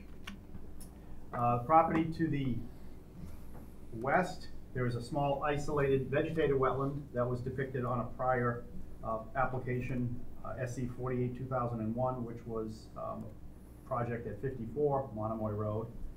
And to the east, 60 Monomoy Road, the FEMA flood zone extends onto that property, and then there's also a drainage ditch that runs from Monomoy Road, which services a larger wetland to the south of the property, and it's just a small dry drainage ditch, and we have a vegetated wetland that runs along the edge of that cut ditch. The FEMA flood zone, in this case, is AE elevation 8. We are also in a VE zone, but that occurs in the harbor component of the property. So the FEMA flood zone, which is AE8, is the most restrictive resource area on the property, as that becomes essentially a policy coastal bank, I believe under figure 3 of the state policy. So the lines that you see, and that line is depicted as a heavy black line here, it is actually elevation 8, which traverses through the property. So the 25-foot no disturb, the 50-foot, and the 100-foot are all set from that particular line. The isolated vegetated wetland is further towards the harbor, and the bordering vegetated wetland that runs along the ditch is again further away from the property. So the most restrictive resource area is the FEMA flood zone. This property actually had the benefit of a superseding order of conditions when the property, I believe in the 80s, when the property was originally constructed, in which the state came in and determined that the FEMA flood zone was determined to be a policy coastal bank. Since the flood zone changed, that line has shifted further into the lot, and the plan that you have before you is based on the current flood zone. So this is the same policy line that the state had done previously under superseding order, if you will, but it's more restrictive based on the 2014 flood mapping. And I'd be happy to answer any questions that you may have. Wow. Jeff, have somebody checked these? Yeah, so just to point out as a note, when we did our site inspection, we had Paul, and if you look on the plan in front of you, on the northern end, there are two little blobs of salt marsh that exist. So we had them add to the plan because we felt that they were distinct and didn't know if they crossed on the property for sure, but they would definitely, if they were doing work within the buffer zone to that, would have to meet the standards. So we had them add that, but other than that, we felt that all of the resource areas were correctly delineated as shown on the plan. And I guess we'd recommend a positive 2A. I would list them all, but it's pretty much, I think, just about every resource area we have, except for like Barrier Beach. Pretty much pick up most of the rest of them. So, what was it? Dune Beach, Salt Marsh, land under the ocean, isolated wetland, flood zone, bordering vegetated wetland. It is kind of the full sweep. You got all the main ones. Just need a vernal Oh, pool. coastal dune. David, still here. David flagged the ditch, and not an easy traverse to get through there. No, that thing sucks. I crawled out of that with a machete on my side on a Friday night on Monomoy Road and got a few looks. If you wouldn't have done it on the 4th of July, you would have seen My cocktail hour didn't go over too well. I had to hide the machete on the side of my pants as I walked down the road for my truck. Did you pass police cars as you were leaving? So. Okay. The opening of deer season, right? No, now it's, now we have February. Okay. So, any other questions? Okay. Someone want to make that motion? So is it positive? Positive 2A, confirming the resource area boundaries. So moved. Second. All those in favor? Aye. Any opposed? Okay. Pass it unanimously. Yes, I will keep that. Have that one. I don't think anyone's going to argue that one. It's a lot of restriction. Okay. Blue Shutter Realty Trust, 4 and 2 Hobart Ave. Again, Paul Santos, on behalf of the applicant, Blue Shutters Realty Trust. Operator is actually here also, who represents the property owners. This, again, is a request for determination of applicability to establish or confirm the resource areas on the property. The resource areas in this case, this is two properties actually, number 2 and number 4 Halbert Avenue. Number 2 is essentially a vacant parcel, and number 4 is a developed parcel with that's been before this commission a few times as that existing garage dwelling that you see on the way itself was relocated further away from a bordering vegetated wetland some years back. So oddly enough, this one here actually it's a bordering vegetated wetland, and the site is completely within land subject to coastal storm flowage. You'll see the bordering vegetated wetland starts at the way, wraps itself essentially around the property, and tails off to the west down Halbert Avenue. That line is actually a still valid line under a previous order of conditions that we are about to close out and request a certificate of compliance. So that line is essentially the same line that we had previously done. We reflagged it. David Haynes came in, verified the flag locations, actually moved a few of the flags back from his original flagging along the westerly property line. I believe flags, you'll see 11A and 14. Some of these flags were changed from our original filing, and they are closer to us now than they previously were. So that is the request to confirm the resource areas, which is land subject to coastal storm flowage and the bordering vegetated wetland. And I'd be happy to answer any questions that you may have. Again, it is a current line that David has verified and submitted a new report with data forms. And it's just this property, right? This where their driveway is a separate parcel? The application is for both parcels. Okay, these two. Yes, Okay. number two, it's under two separate ownerships, but it's under, we're filed it under, one RDA, with one applicant. It's the same family owns both, Yes. so we want to Mhm. get Okay. Oh, the okay. outside. And number two actually has no resource on it. Yeah. Well, no, it has land subject to coastal storm flowage. Right. Yeah. So, yeah, but it has no, vegetated wetland on it. It does have a buffer zone from the wetland, but it is completely inland subject to coastal storm flowage. Mhm. I just wanted to say that I did not count the foundation walls as coastal banks. But now you will. Until now. I had to ask David. Okay. So I'll just throw in that we did verify all of the real resource area boundaries at present. Okay. I feel like I've verified this line at 2 and 4 Yeah, it's been here. about 300 times. Yeah, Blue Shadows keeps coming up. We're gonna get invited over for Christmas pretty soon. We get to make so many visits. Our That's recommendation. Fireworks would be a better invite. better spots. Do you any other questions? Recommendations? Do you have a recommendation? I recommend another positive 2A. So moved. Do you have a second? Second. All those in favor? Aye. Any opposed? That's unanimously. Thank you. Certificates of compliance. Smith, 62 Westchester Street. All right. So this is the one that we issued that order last time for them to complete the work they didn't do. This was the kind of halfway done, not weed removal, and then a bunch of extraneous work. Porches and things. So there's now an active permitting to do all of the work that was covered by this order. So I would, and that order has expired, so it's not really doing anything. So I would feel comfortable issuing a certificate of compliance given the fact that there's a new order permitting the work to be done. And that's the order that has that requirement that they have to file that contract for the work with the commission within, I apologize, I don't remember the day exactly. It's either 60 or 90 days from issuance, or we'll have a hearing to revoke that order of conditions, and then we can enter them into enforcement. So I feel comfortable issuing a certificate of compliance on an order that can't be acted on at this point. If that makes sense. Is this one where you would continue the conditions to plant, or no, because it's covered up? No, because it's within the new order that's open. The owner's changed twice since this one's been issued, and it's expired, so I think with the new order being open, that covers the work more thoroughly, that we would want to default to the conditions of the current order and not even give wiggle room to go back to those conditions as ongoing conditions.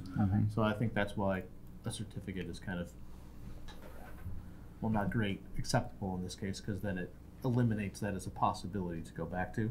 Gotcha. That they're beholden to the new conditions.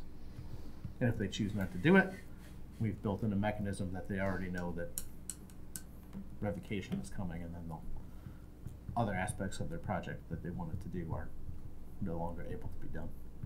Yep. All right, that makes sense. Yep. Makes sense. Yep. All right. I'm gonna move to issue the certificate of compliance. Second. All those in favor? Aye. Any opposed? Well, that one passes unanimously. Very good. So, orders of conditions. All right, take one and pass it down.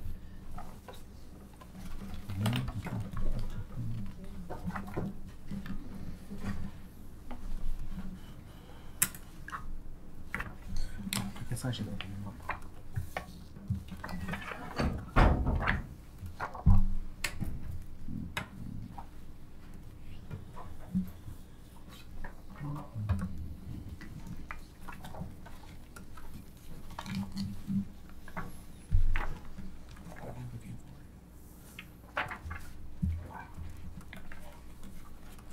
That's how many meetings this week. I can't remember what I'm looking for now.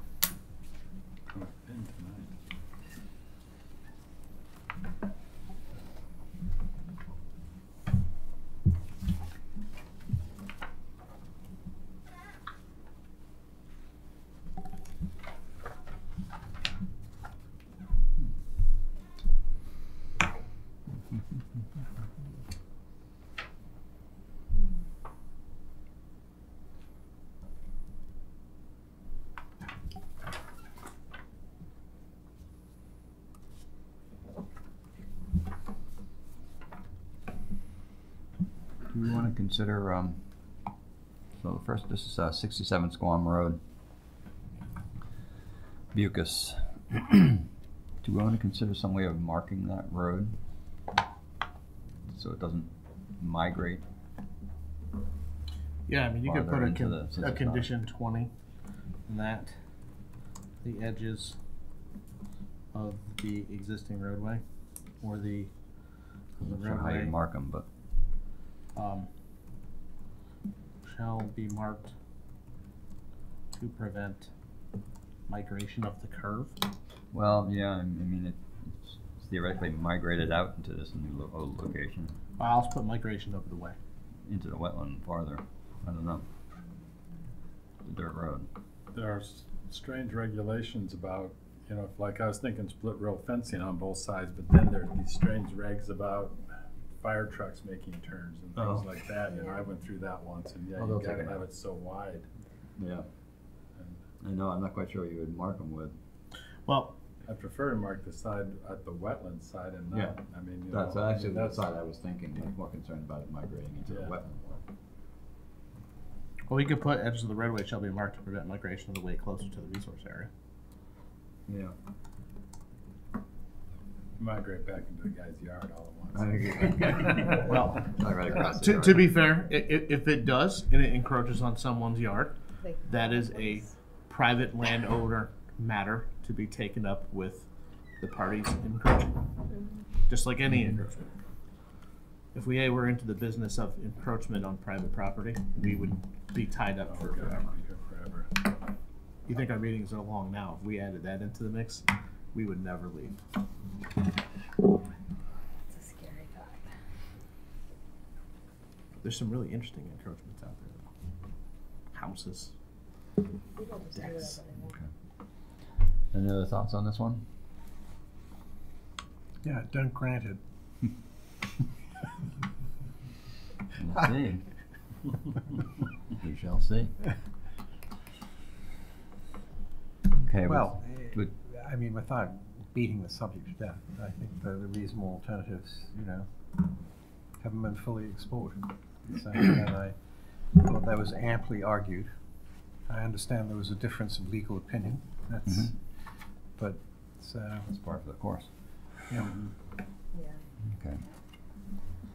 Someone like to make a positive motion? First. Okay. Do we have a second? Second. All those in favor? Aye. Aye. All those opposed? No. And I'm confused on that one, please. Oh, I'm never confused. Okay, that one passes with, I'm sorry. Commissioner There's Gold. been, Commissioner Shampoo So accused. And, So I'm gonna say, or did not approve, or what? A lot of people you can sign and then put opposed in parentheses. Okay. Sarah Octay was the pioneer of that signature. Mhm. But you can mark it however you wish. Right. However, you still have to sign it. Put your X on I did ask someone once if they had like an approval signature and a non-approval signature. But I don't think Right. In red ink, if you oppose it. Frowny face. Well, I met someone at MACC conference that if they were voting in opposition to an order, they would just put their initials. And then if they approved it, they would sign it. Well, that makes sense. It's their own little system. Yeah. I have no idea if that's illegal, but that's what they do.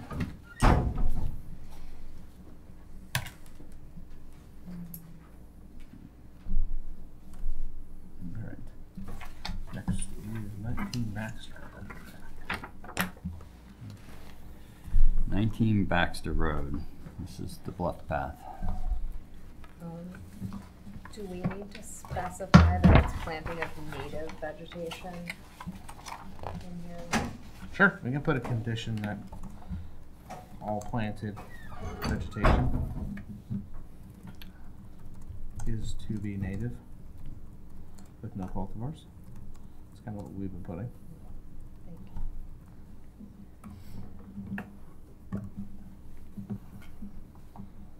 I feel like at some point we're just gonna have to like adopt that into the regs that We've got to get at those regs. We keep talking about it. we're talking about for like a year and a half. Let's get SBPF done first. That could take years, though. Yeah. You I say think that like even there's when an it's end. done, it's not done. No, so. you're right there. All right, let's stay focused. Is there a, typically we put in a survival percentage? For the, I mean, 75%. and our, Sure, we can just add it to 19 that photographs the restoration areas beginning for 3 years. The vegetation within these areas.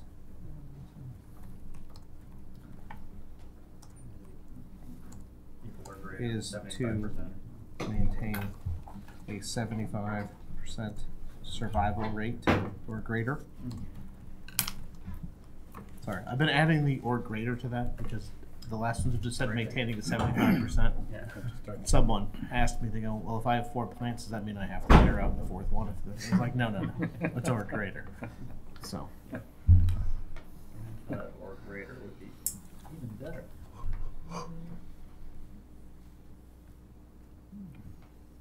So, it's one of those Any questions other- that you get amazed that someone asks you in the Stop and Shop. You're like, Yeah. be kidding me.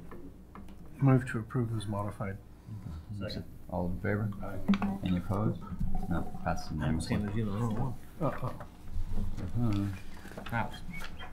Oh, this one. S&P Norwell, 111 Washington Street. Alright, this is a more interesting one. Alright, so there are some oddball conditions in this Yeah. one. Sure.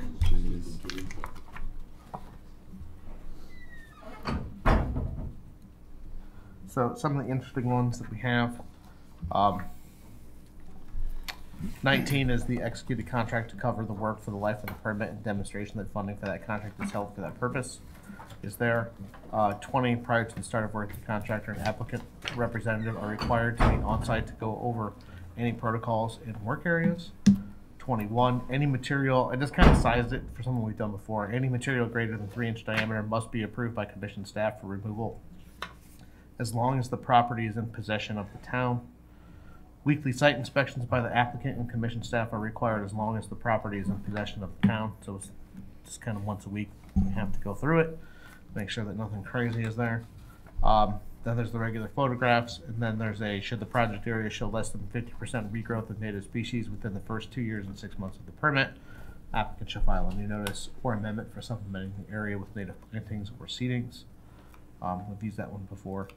And then I've been adding in a 27. It's not always 27, but any of that equipment that's used primarily for invasive species removal be cleaned and inspected for material prior to entry or leaving that area. It's always my fear that someone's going to take their bobcat in there and get it covered in a bunch of knotweed. You're like, all right, off to Ben's house, and they're going to go and start over there, and there's just going to be knotweed just everywhere or something crazy. So It's already happening. Kind of wonder about the potential for success of this technique. Should we put another condition in there that any use of herbicides, any proposal to use herbicides has to come back for a amended order or something? So well, they would have to already because herbicides aren't covered by the order. Mhm. Yeah. So if they were to use it, that would be a change in method, which we typically require an amendment to do. This seemed kind of loosey-goosey. I just wondered if we should specify that in the order. Sure. If Sure. Yeah, in the any case use that the for- town is no longer the property owner, so there wouldn't be the check-ins, then you want to ensure. Oh, sorry. I want to add another condition too. Now that you said that, I'm just going to put 28. Any use of herbicide shall require the amending of the order of conditions. All right, and this is purely selfish for me. Is I would ask you guys to entertain the idea of adding a 29 that upon transfer of the property, an amendment shall be filed removing the town as the property owner. That's just my own personal clean it up. You don't want to be in the paper if there's a Nope. problem. Doing what, Jeff? Say that again? Upon transfer of the property, an amendment shall be filed to remove the town of Nantucket as the property owner. I'm just thinking of it in case something goes bad, or if we want to revisit those conditions since we won't be doing the weekly inspections, that I would prefer to issue the enforcement action to the applicant and property owner, and if the town is not the property owner, to not issue it to the town since they won't be the owner of the property anymore. Just the property. That way, if something does happen, when the land council calls, or when Sales Seafood calls, or when someone who walks by there 80 times a day calls and says they did something really stupid, the front page of the paper isn't "Town botches wetland restoration yet again." We can say, no. It was Norwell LLC, care of New England Development. Thank you very much. Hey, Jeff, weren't we talking about a condition where they have to have somebody on site, like a wetland Yeah. scientist? Oh, That's Yeah. 20. Yeah, I told you. Let's do 30. 20. A No, that's just to go. Oh. Yeah, protocols, yeah. wetland specialist approved by commission staff shall be on site when any work is being done. And then just one addition on number 21. And you forgot to put plant material. Now, it's awesome. We found this pipe. It's a 6-inch pipe. Can we remove it? Yes, you may. Thank you very much. Any material. Thank you. Or, we found a rock. Can we move that too? It's giant. No, I'm sorry, you may not. It's a native rock. It is. Sometimes I feel like orders get really over specific, but then there are other times where I don't feel like they can be specific enough. Right. This might be one of those. Yes. This is gonna be a long-term project. Oh, yeah, forever. That's why I'm also hoping to get the property owner corrected to something when they realize that when they're like 7 years into this thing and they're still going, that it's forever and ever. Okay. Everyone happy? Yeah, motion to approve is amended. Yeah, second. All in favor? Aye. Any opposed? That one passes unanimously. Okay. Seth and Kim White, 47A Westchester Street. This is the tiny house. I couldn't think of any other way to say it. The what? It's the tiny house. 300 something square feet. That is pretty small. I figured out that it was like smaller than the interior of our actual like little office space. Yep. And in a really weird shape. I just wanna, I'm kind of I excited. wanna to see watch it. the HDC. Right. Framing nightmare. Maybe we should all go. I'll post that as a meeting when it's on the agenda. Where's the bed go? I'm hoping it looks better in real life. Double wide trailer. I don't know. I think you guys got to submit with curved building. That was a famous pencil sharpening brand. Pencil sharpening. That was the pencil sharpener one. Yeah. Okay. Any thoughts on this one? Oh, the native, I would, yeah, the native, privet native, needs to be native, native. native hedge at the 25 by Burnham. Well, we'll just put up the planted screening vegetation shall be a native species with no cultivars allowed. Which my guess is we'll probably see a nice clethra hedge. Be my guess for there. Maybe bayberry. I'm leaning towards clethra though. That'd be nice. I like clethra hedges. So I think I they was- come out great. Yeah. As long as Actually, they're makes it nice keeping and the nice. native, And they grow like a weed out here. Oh, yeah. Clethra takes off. especially It'll be all over in the an place. area like that. Yeah, I'm sure the roots will be wet enough there. They'll find a way to do well. High bush blueberry. You know, hot blueberry is okay. I They feel don't like it look gets a good little for a stemmy at hedge. the top. Yeah, it's a little, yeah. Combine the two. Plethora by Burnham, both would be nice. Big raspberries. Huckleberry, then blueberry. Then if you ever had a fire, you'd They be don't in have big enough trouble. space. Something to eat. Okay. All right. Move to issue as amended. Second? Second. All in favor? Any At the opposed? same time, that is the fastest Passes application we've ever unanimously. had for 47 Westchester Street. I know.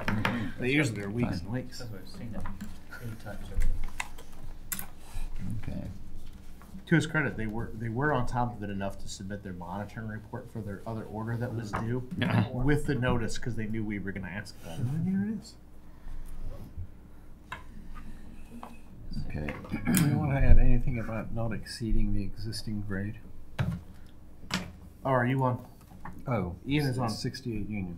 68. Here we Is go. that- Yeah, is that Randall the right G. one? and Nan M. Freeman, 68 Union. Sorry, was I talking out of turn here? No, no. You were just No, ahead you of were us. keeping us on track. Yeah, so you were moving it along. Sure. I mean, we could have the 19. That. The finished grade. Finish grade. Mhm. Shall not exceed the previously existing grade. I guess for the sake of argument, probably no rat slab either. The crawl space. Well, I Trying to mean, think of a the nice- permeable The base. interior of the crawl space shall be pervious. Yep. You'll appreciate that. Sorry, I just How had did you it- phrase that? The interior of the crawl space shall be pervious material. I feel weird writing rat slab into the order conditions. I know. Good point. If I did, I'd have to be like, thou shalt not have a rat slab. Rat slab. Rats are still gonna get on Yeah, that slab is not stopping rats. there. Yeah. That was fantasy. That actually might be required in the code. Well, we had a job in children's speech where they made sure, they wanted to make sure no water was gonna get trapped in there. I would think they'd want to avoid it anyways, because if that floods and it's a concrete, is you're gonna have a pool underneath there for forever. Yeah. Or it's gonna slowly evaporate into the timber members above it. Into your house, flooring. You're gonna have spongy joists. Okay. Your paralams are gonna be a paralam with a bunch of water. Just a little bit of mold in there. Be delightful. Mold and mildew for everybody. Okay. Any other thoughts? Everyone happy? Second. All in favor? Aye. Any opposed? That one passes unanimously. Good. Okay. Morris and Karen Smith, 235 Matticat Road. Cool. Any thoughts? I didn't draft an order for this one. Okay. I did not want to be that presumptuous. I would say that the area number 2, I think it was on the map. The area closest to the pool. Yeah, that stays, but number 1. Yep, and then I'm Not assuming necessary. with that However number you want. 1, you're looking for, Yeah. again, native vegetation and monitoring and Yeah. all that fun stuff. Yep. Anything else? Okay. You can always add more later if people think of it, but at least gives me the start. You'll have that. You're right. The building up, I have no problem. Correct. Non-waiver things, I don't mind drafting without having a hearing. Everything's a flood zone here. We're going down. All right, August Point. Okay. Very good. So August Point LLC, 7 Wall Street. So This is this was raised. Porous Yeah, the basement. same. Yeah. I was thinking we'll add those same two. Yeah. Same thing, same situation. Let's see how on top of it was.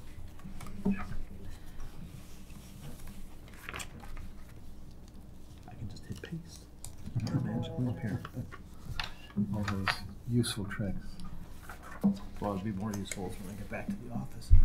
Change the heading to like land subject coastal storm flowage order, and then next time they'll automatically be there waiting for me. Good to know. Well, I just learned today Control F and search any word in a document. That's Yeah. clutch. Yeah. Move to approve as amended. You get some Second. All those in favor? Aye. Any opposed? Thank you. That one passes unanimously. Get that long, like 800-page PDF, and you're looking for one specific section. Okay. Like Control F. This was I when I know. learned something Makes it new so much today, easier. so my Well, that's life why, is like, different now. we'll go through all of our regulations and things. And we skip around it. I always do a Control F. I'm looking for 10.22. Yeah, Okay. makes it much easier. So, other business, approval of minutes. Everyone happy with the minutes? Thank you, Terry. Okay. Approved by unanimous consent. Monitoring reports. There was just the one for 47 Westchester Street. Yep. Brian apologized, he had to leave, but he had to go to that wondrous zoning board of appeals meeting at 4:30. So All right. he is there. I'm sure he is still there. So he said if there were any questions, he would catch up with me over the minutes. So Okay. and respond if needed. But it seemed pretty straightforward. It looks pretty good. We did our inspection. Pretty nice. Good. Okay. Enforcement actions. All right, so I know Marcia is here. Hold on. Marcia is here. We spoke late last week and early this week on 36 Liberty Street. I guess I'll let Marcia speak for herself. If she is here. And I'm recused from this. I'm gonna do I need recuse to as walk well. over there, or should I just Okay. sit it out? It's usually a good sign. All right, so what brought us here is we had gotten a report of some work and the pond that I think is pretty well documented that was originally a man-made pond from, I'll pause to get the year wrong because I don't think we know for sure, but somewhere in the 19-teens to 1920s that was constructed on the property and then was shown to have some wetland resource areas around it. That some work was done in that pond. It appeared that that pond had been partially drained as well through the photos that we had taken, and that was enough that we brought it to you guys and kind of sent out the enforcement. And Marcia's here to explain what happened, explain what went on, and then you guys can decide what course of action you want to take. Go ahead. Well, I will admit to being surprised and supremely uncomfortable to be here in this position. To have the commission issue an enforcement order for work that that has been routine maintenance for the property for as long as I've owned it and before then. So I'm here really to explain what work I did do, what work has been the ongoing maintenance work. And mixed into that just happens to be a lot of history with that property. It is a property that I've lived on and worked on the maintenance of the landscape for 38 years now, and I'm kind of the third generation of a line of Brock families that have had the property since the early 1800s. So, you know, I have prepared a letter and supporting materials to give to you, but I really wanted to explain to you the nature of the work again, and the history of the property, because you know, I can't come before you like everyone else tonight with a new set of plans, but you know, I can come before you with a set of what is the historic master plan.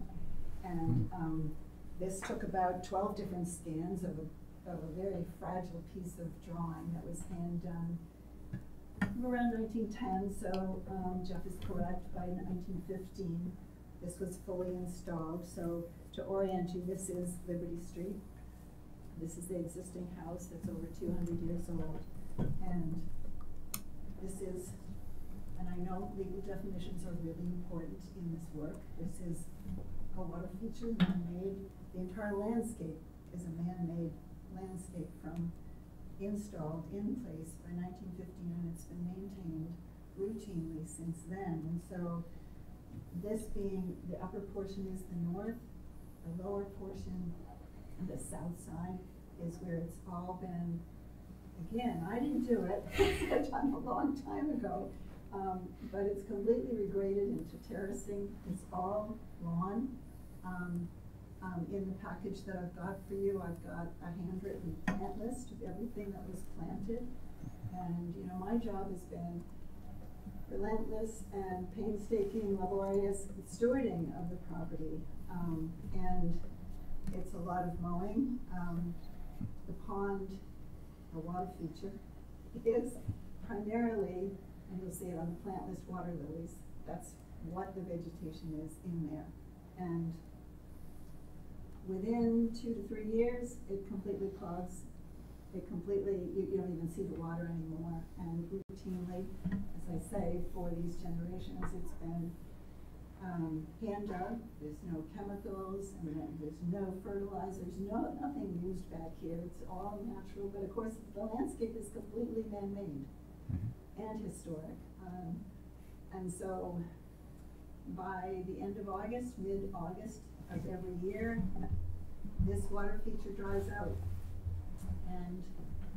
And when I have the manpower myself, we take a shovel and dig what is about 8 to 12 inches of dense water lily mats, root structure, muck, and put it on the perimeter. Underneath that, you'll find a kind of a gray clay layer, and it helps to maintain this healthy water feature. You can tell the difference if I'm overdue to do that work, that you don't, the neighbors complain that there aren't as many frogs out there, and just the wildlife.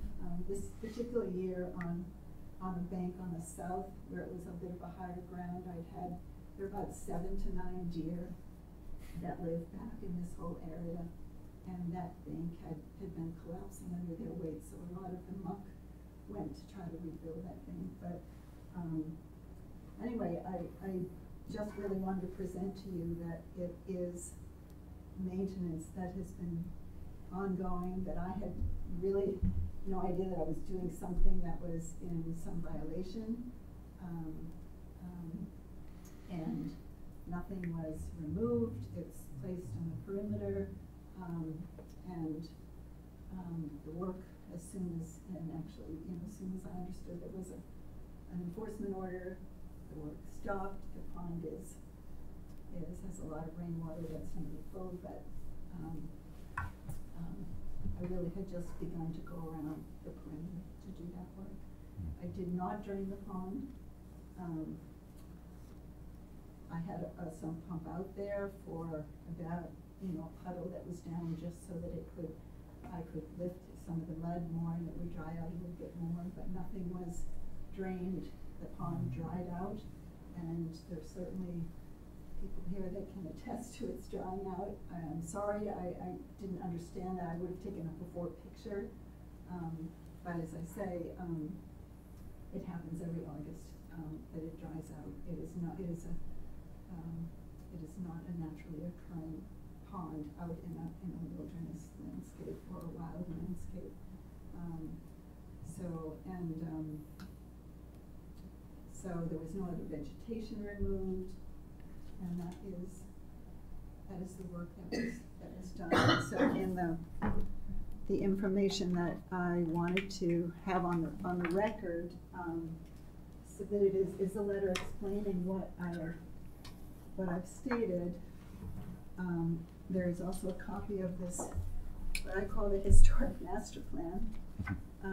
There is a list of the plant list, and there are some wonderful historic photographs which will show you. There's an aerial photograph from 1940, which shows this entire landscape in place. And there are historic photographs. There's actually a piece of an Hardener calendar from 1942 featuring a photograph of what they call the Brock Garden.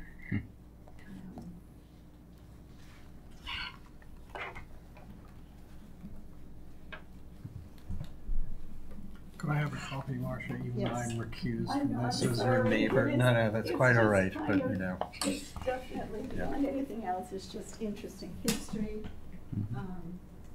And there's this entire folder of of all the historic photographs of the plant materials that have been planted. You know, they're just, and you can look back and you can see, after you look at this, you can see the water tower. Now, you know, it was just open pasture land.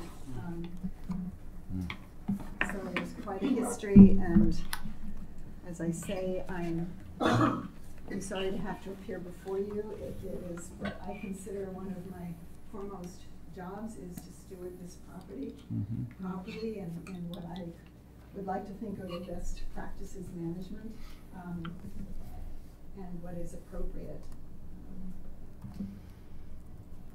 Yeah, I mean, I think there's never been any question that this is a man-made pond. It's the migration of the other resource areas over time onto the property that need to be confirmed. So it's not necessarily what you did in your pond, but everything on the outside of it could now be wetland soils, these things that we can't confirm. I mean, so the whole pond is lined in clay, like purposely lined in clay, not Nantucket clay. I wish I had photographs of the installation, but I believe it is natural clay.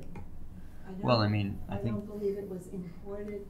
No, I guess my point is, it was purposely. It was clay can be considered a liner, right? It can. Yeah. Well, that's how I would understand, because that is what holds. Right. I mean, I think though it's usually considered like man-made, installed lined clay, as opposed to digging into a. Well, there is a bit of a difference. So okay.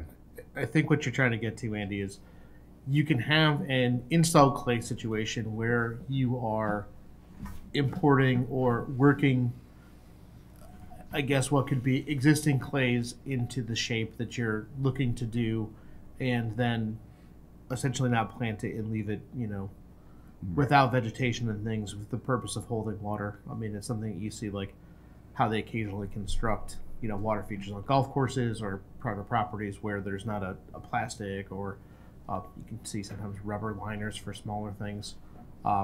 That the traditional way of doing it was essentially working the clay. I think what's interesting about this pond in particular, and a few other ponds and some other wetland features here, is the area behind Main Street on Nantucket has a pretty large vein of clay that, to say that it undulates through there is kind of putting it mildly, and it's in an area too where, historically there's been a significant amount of agriculture back in that area too. So it's something where if people wanted to create a farm pond for the purpose of, watering their livestock or doing something, dig a hole, let it fill up, and then that material elsewhere is getting moved and it's getting transplanted around in this area.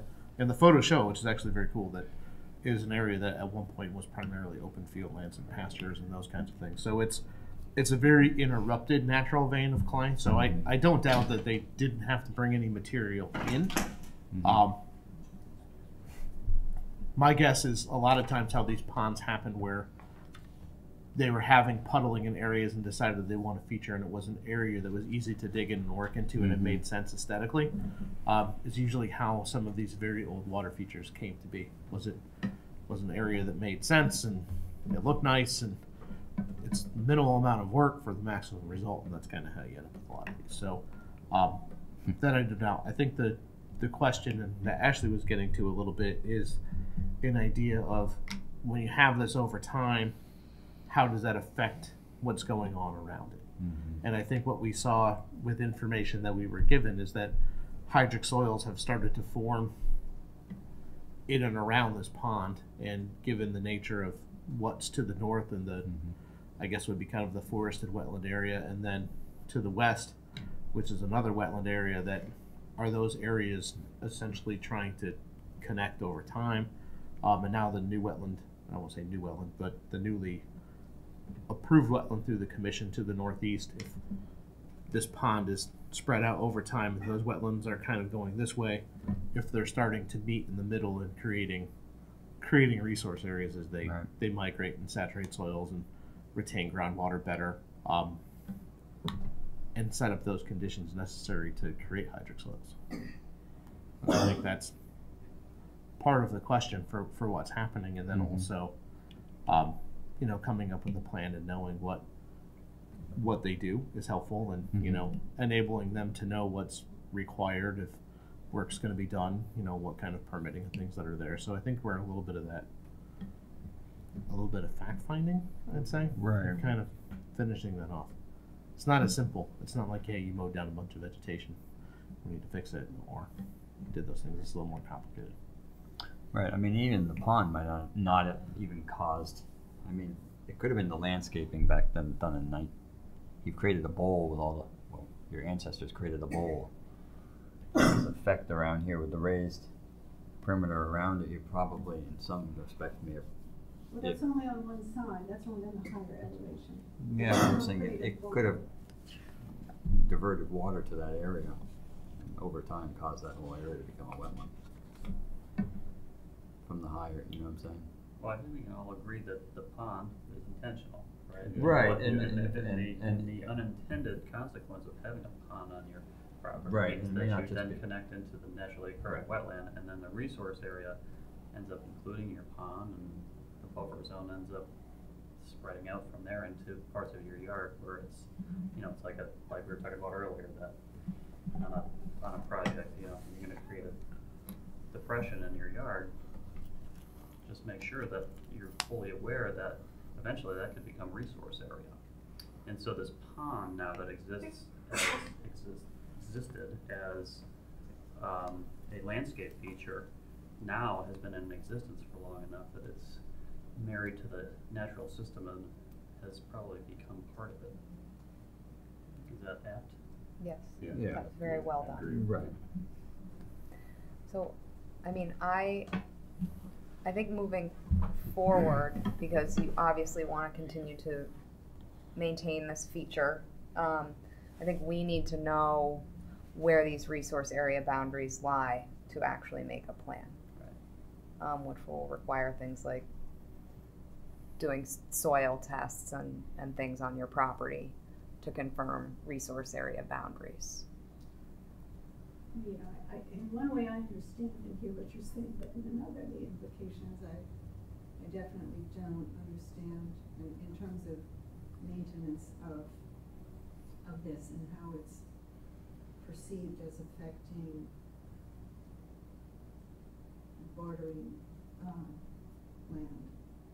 I don't understand. So you have your property is surrounded by different resource areas. So you're in fairly close proximity, and there's been definitely some evidence that we have hydric soils that have moved out from that actual forested area into the surrounding properties. So we just need to confirm where those boundaries lie to say you're A-okay on your pond maintenance, or no, we need to think about this a little more critically. Meaning that the pond maintenance needs to shift in another direction? Depending on where the resource area boundaries are. Well, so Yeah. I think to try to simplify, if I may, Mr. Chairman, is Please. This is the way that the way that the state act is put together, that the way that the local bylaw is put together is that you're allowed to maintain and like mow your lawn. But if there are, if there are plantings that are being done, or vegetation that's being removed from anywhere within 100 feet of those areas, unless it's clearly a maintenance activity, those activities all require permits to do. So just as an example, if you wanted to plant, let's say you wanted to plant a group of, even something simple like a group of bayberry in a little cluster 25 feet away from your pond, that may require a permit to still do. I know it seems like it's counterintuitive to be requiring that, but it very well may, because of the way the resource area buffer zones from other sites and this site would overlap. And depending upon which buffer zone you're within, the standards may be different depending upon what that project is. Can you not define the work that was just done as routine maintenance, which has been? Can you not define that as Because if that's not done, then you really have an impact on that neighborhood. And I'm not a wetland scientist, but I know that if you do not move that dense root structure and that buildup of muck from water lilies and wall-to-wall lilies where no sunlight gets to the water, you are having a major impact on the surrounding neighborhood. And you will have an impact from anything else if I do nothing more. And I think that's because the neighborhood is so full of wetlands. Yeah. In other areas, the water would it would drain out a little bit differently, but you're such a complex system of wetlands here that's why it's right impacting. Now I'm before you for one piece of routine maintenance, and that's what I'm here for. But I think It's that a you're very fine one of the few people that's coming forward to say that I want to. Well, I guess not that, but you're trying to maintain your wetland, your pond, and have it flourish. That's great. We love that. But I think that going forward, any more work around this property or on this property has to be defined where the boundaries are. And I think that's what Ashley is looking Right, for. so for now, To rectify this that work is enforcement, stopped. to rectify the enforcement, unfortunately, I think we would maybe need resource area boundaries. But the work has ended. The one piece of routine maintenance is ended. I'm not doing another thing. I won't touch another leaf on a tree. Next year? I'll come back. Okay. But right now, I'm in here So for what is clearly routine maintenance. right, and I think the point, Marcia, is there'll probably be some protocol for routine maintenance that you can perform on this. And you know, like, I don't have all the answers in the world. I just know what has been the protocol in the past. And I know I've consulted with Larry Cronin, I've consulted, and if you know something about how best practices, if you want me to use herbicides, if you want me to put in a dozer, you know, if there's another way that you want me to do that, I'm all ears, because I'm always learning, and I'm there doing the work myself, so I'm open to that. Protocol, best practices, I try to do my own research, but I think learning, I'm not a wetland scientist and I'm not a landscaper. And so the work ended, and whatever you want to advise me as to how to proceed, but right now, I can't think of any projects we've had where we've had situations where we've had, I mean, like you said, mowing a field or something that's a wetland or something, and especially has a historical history, which yours does, is very common. But cleaning out ponds, I don't think I've ever, you know. Well, the good news for us is there aren't a lot of man-made ponds around that are in this kind of situation. Most of them are like we know it's a ponds. man-made pond. But it's something where I think part of the question and part of where we're running afoul of the act, and I totally get the routine maintenance, and it's a wonderful water feature and probably got a better history than any garden on Nantucket, which is amazing that these things even exist, and there's photos and plans and sketches, and I mean, that's honestly like a frameable piece of history. It's amazing. That being said, you're also still doing work. If there's an adjacent bordering vegetative wetland to a water feature, the work that goes on for maintenance needs to be either permitted or clearly documented as maintenance. And I think that's what we're trying to do, but I think there's also a degree of understanding that something as simple as I want to plant a shrub next to the pond is probably work within a resource area. And that's something that, even if it's the greatest project ever, still requires permitting to do. And I think that's part of the question is no one knows, other than the buffer zones that are casted off of neighboring properties, what the boundaries are and where the buffer zones fall, to know what activities would be allowable or recommended, or what management techniques would be most appropriate for those areas. Excuse me, just like, again, I'm in here for one enforcement order. and that work has ended. I understand, and I've said, Uncle, I'm not doing anything else. I'm not touching anything else. And I know, now last year, with all the big storms in the winter, there was a huge 3-foot diameter poplar tree that completely uprooted, and it was right on the property line with the neighbor that is to the north. 1/3 of it was in the pond. I had to remove the tree. I had to remove, the tree was down totally, and the stump. Now, nobody reported me, but I did do that, and I'm but there are things that happened.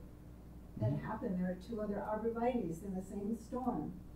It's like, and it created a nice opening, on that property that I border not with Craig, but with the Fraser. And so it's, right now I'm entertaining, the neighbors, and that's fine.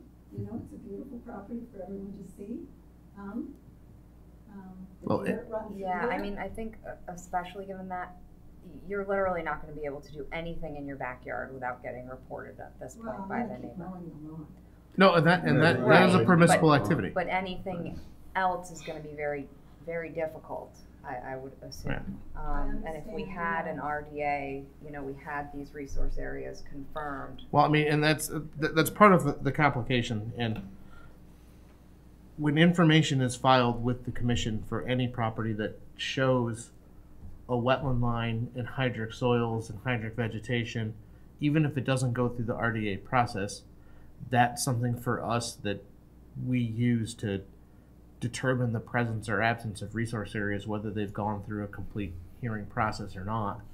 And we have that information on this property for parts of it, and that's part of what the rub is. I mean, there's information that we have filed that shows areas adjacent to the pond as bordering vegetated wetland, and that's a jurisdictional resource area. It's not buffer zone, it's actual resource area, and if its work is being done in that area, it requires permits. Work is not being done.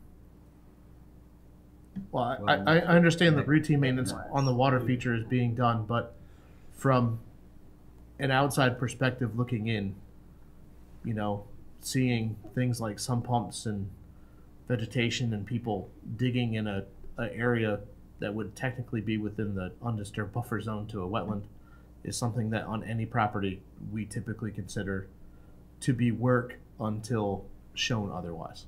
And that's... Well, you are welcome to come and see that it ended a week before. Well, I think part of this too, Marcia, is I appreciate and understand this, but I think one of the things that I think we're all hoping for out of this too is how do we set you up to be successful in the future managing your property and not be back in front of the commission for a similar situation? Right, you're doing this every year. You want me to come back for every tree and plant? No, I'm just, coming back. well, also. Do you know, just to plant that would cost me what it would cost me to do a full-fledged wetland delineation, going through this whole process to determine what. There's no threat, there's no building around me, there's no swimming pool going in, there's nobody on the higher ground. What are we going to learn? I understand that you would like this delineated. I don't have the resources to do that now. Right now, if I can just keep up and keep mowing and have a happy water feature next year, then that's what it'll be. I won't touch a thing. The trees that are leaning at 45 degrees, they'll stay. I won't touch a thing. I've said that 5 times now. And I'm sorry, but it is very frustrating. But you've owned it for a long time, as we know. But it's also like Powell's Farm.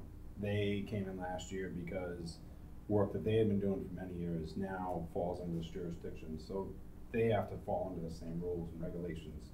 So I understand. When I am ready to plant, I'll be in. I understand and I hear what you have been asking for. In fact, you asked for it for the last 3 years. Jeff has asked for it. I'm not deaf to it. I know that the area is a wetland resource. I work with it as such. I steward it. I take care of it. I don't ask to build on it. I don't ask to do anything out of there. I don't put asphalt on it. I don't do fertilizer. I'm sorry, it's just, I've not done anything that is not in the best practices, and as soon as I do, I clean the pond, I moved some water lilies. If I want to plant a flower or a tree, I'll come back every time. I think the whole thing is that then when you come back to do that, we'll say, we need this delineation to approve it. You will have it. And then we will know that my wetland is a wetland. Thank you very much. I don't know where that will put us, but then you will know everything that I'm going to plant. Well, so next year you're going to want to clean the pond again, and oh God, no. So you just want to give up maintenance on the pond. I'm right in the here and now today before you, telling you that I did the best job that I could to make that a healthy pond. It had overgrown intensely, immensely, and I ended. I didn't finish, ended. And if I pick up a shovel, I will call the Frasers, I will call all my neighbors and have them come with their drones and take pictures of me, and, you know, I'll hire the surveyor. As soon as I pick up a shovel or want to put a tree or a plant in my backyard.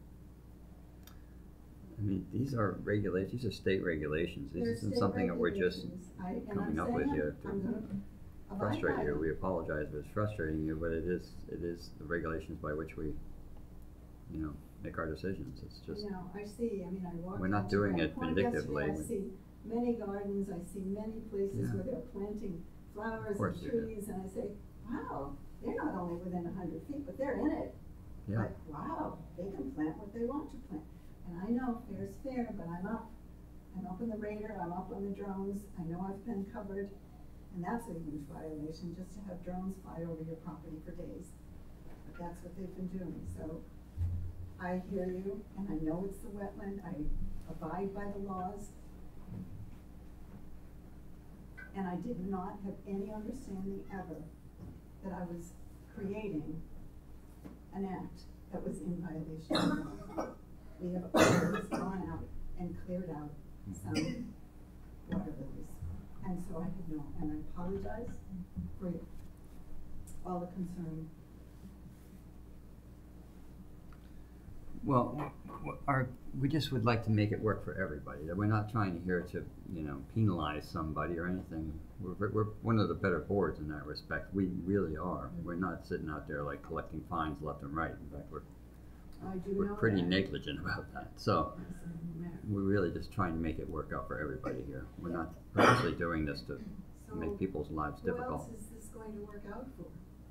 The wetland health, the surrounding we're area. protecting wetland resource. Are we going to do a study to find out that? So we have to apply this law to everybody fairly and evenly. So it, you know, we know that your intentions were good to clean the pond. That's not in question here, but it is in violation of state law and our local wetlands bylaw. I just wanted to know what this was going to do for the 5-acre Ernst property, the Domenico property, upland, the conservation easement, the land council. So we would need your resource area boundaries delineated to determine. You just said it. It's a very complicated situation. It's not a simple. Nothing. I mean, there's no threat. I mean, it's just like, well, put me on the books, like, for some future threat? Is that where I don't understand where it's of great use to the greater community to have mine delineated. We know it's a pond. I mean, who is that going to impact but me? And our credibility, because we're supposed to uphold this, you know, regardless of the situation. If anyone who comes in violation, we would need to confirm these boundaries to rectify that. In the two abutting properties, we did look at your property as a link to them as well, so. Yes, it's on the record and it was submitted, so you have that on the record. Legal submitted. that proved that's- hydric soils on my property. I They think did needs to it. be formalized. I It think was that's- formalized, that's a- it was measured, it was surveyed, it's on the plan. It's on there. You have it. I It was mean- submitted to me. Jeff sent it to me. It was It's documented by a amazing right, a wetland partial, scientist. it wasn't all documented, it was just that one northern point, if I do That's recall. why I'm just like, I understand that it's like, the impact, you've got, like, whatever is going to, on any property that's bordering, what the impact is, you have it already. So, to have a little bit more,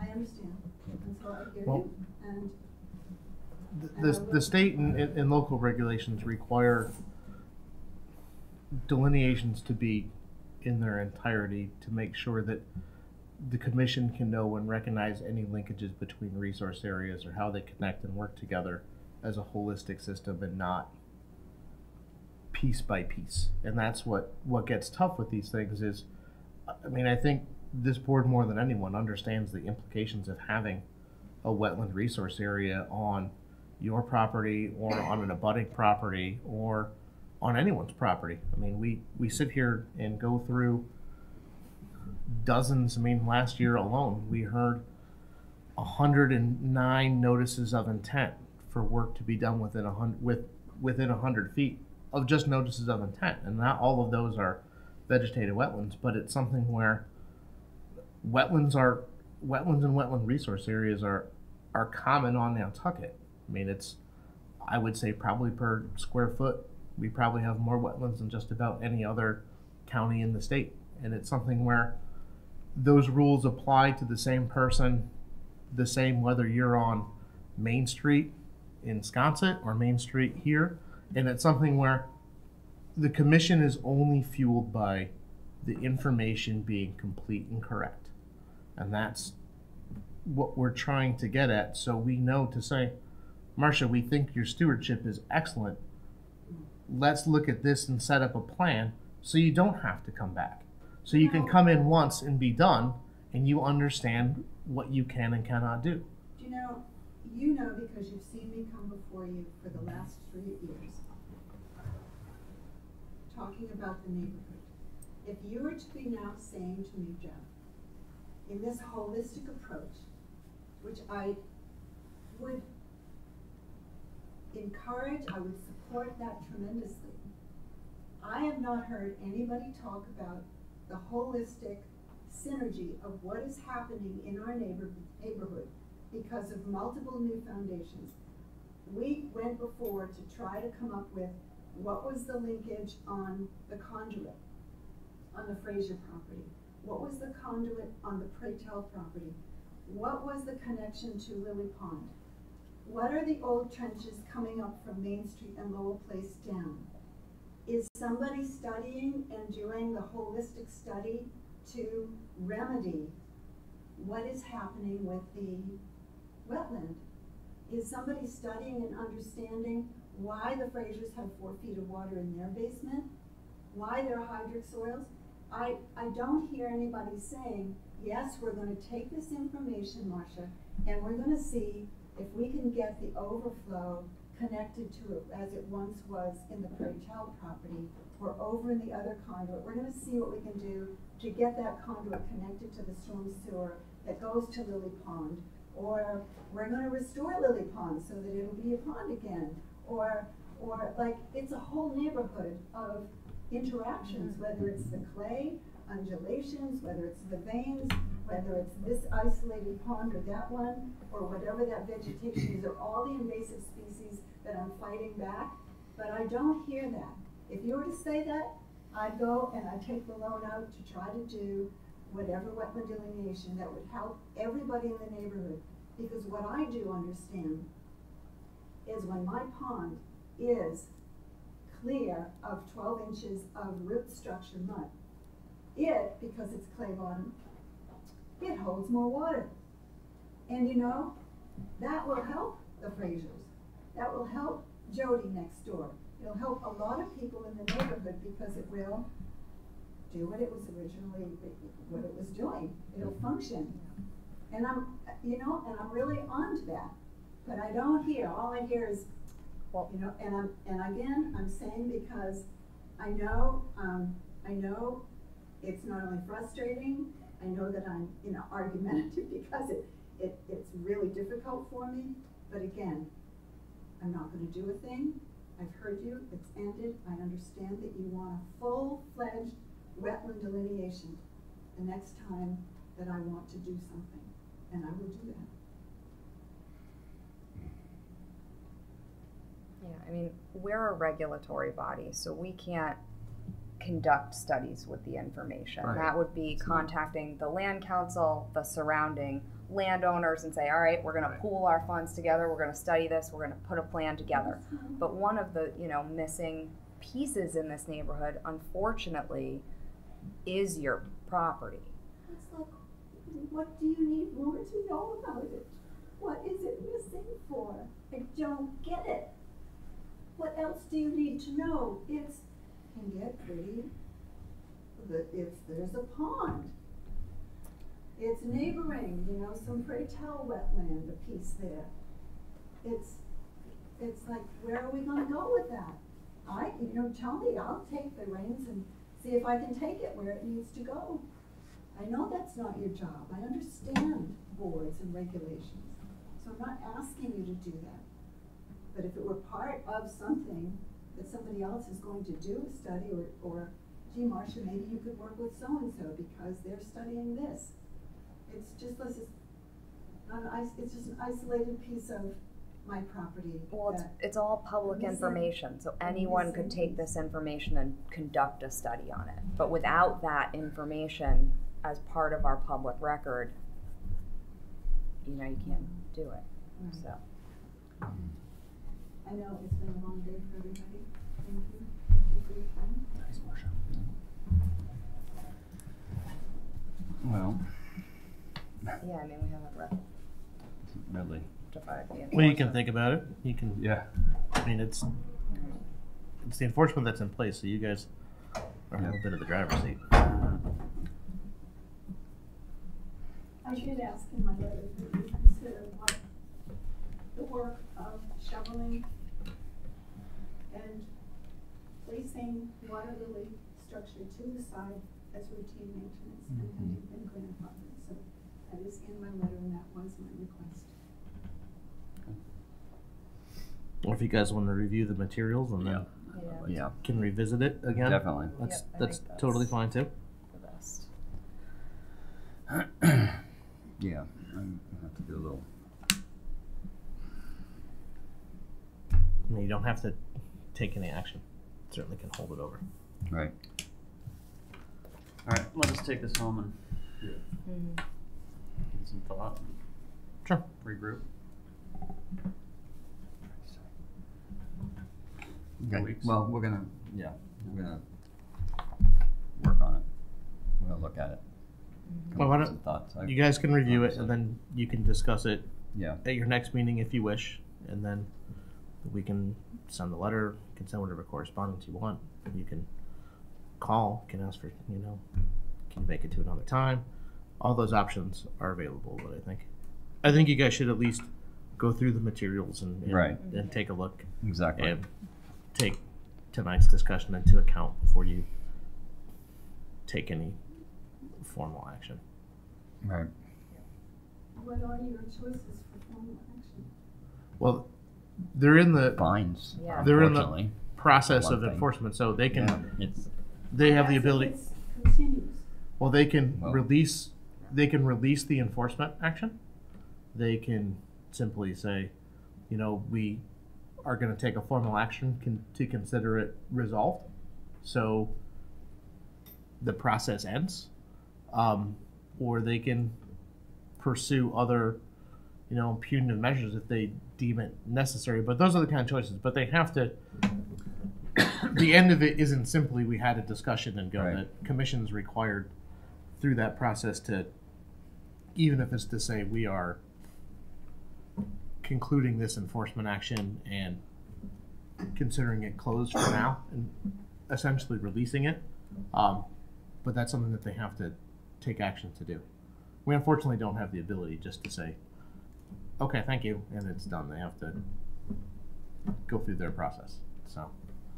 Is there something, any more information that you wish to have from me in order to release this? Well, I think we might have to discuss this. I mean, I think we have to go through this, think about it, and then we'll come up with something, because it's not like one person making the decision here. And I don't know what. Well, and I think in all thinking of fairness, everybody is. I mean, you've obviously documented a lot of information, Yeah. and I think it's important for them to review and have a chance to digest that information, and then. Right, there's no question of the historic, well-documented history of this, so. And I don't want to speak for the commission, but at least in my opinion, I don't get a vote in this. I think that the intent to be maintaining the pond is clear, but I think reviewing the materials provided. So if they're going to come back and say, further work on the pond is considered to be maintenance as long as it's X, Y, and Z, I think going through this and then having a chance to put that together, so they can even say, if they're releasing you from the enforcement, say the enforcement has ended, and from this point forward, maintenance of the pond, including these activities, is considered to be a grandfathered activity, and clearly is. That way, if it comes up again, we can reference back to that decision and say, well, the board in 2018 said that these activities are definitely considered to be maintenance activities, and then you don't have to worry about that. That's covered. But I think giving them a chance to go through those materials and for each one of them to think about what that would be, I think would be something that would be prudent to do. Sound good? Yeah. Think about this one. Okay. So, do we need any vote to continue this to next meeting or something? It's carried over. Okay, it was carried over. Okay, reports. CPC?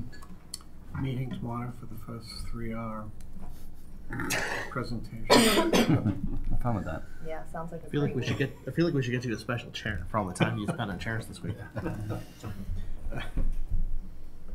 Okay, nothing on MPDC. They got a meeting coming up. Nothing on mosquitoes. Okay. Commissioner comments? May I say something? One moment. Curious? Yes, please, go ahead. What's your name? Name, please? Your name, please? With Marcia. Please state your name for the record. Larry Cronin. Thank you. Enjoy.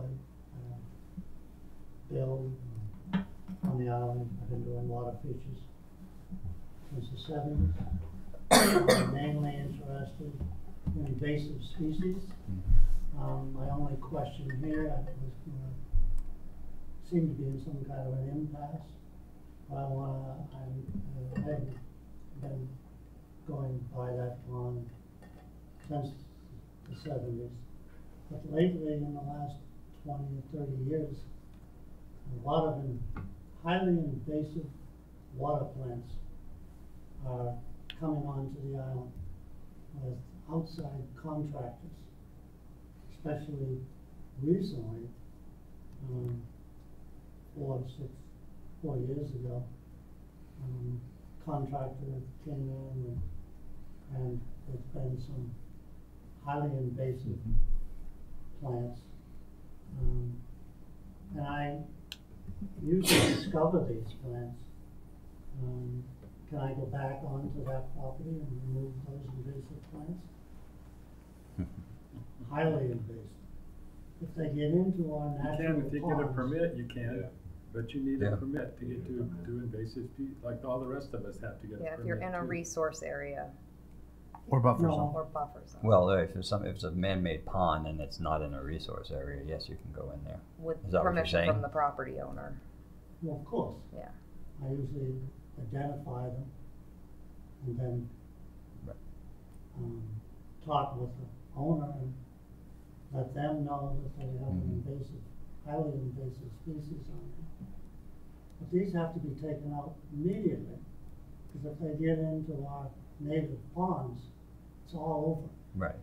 But like I say, I mean, it's, yes, if you were going into it. Especially Asian milfoil, because that's taken over the entire United States.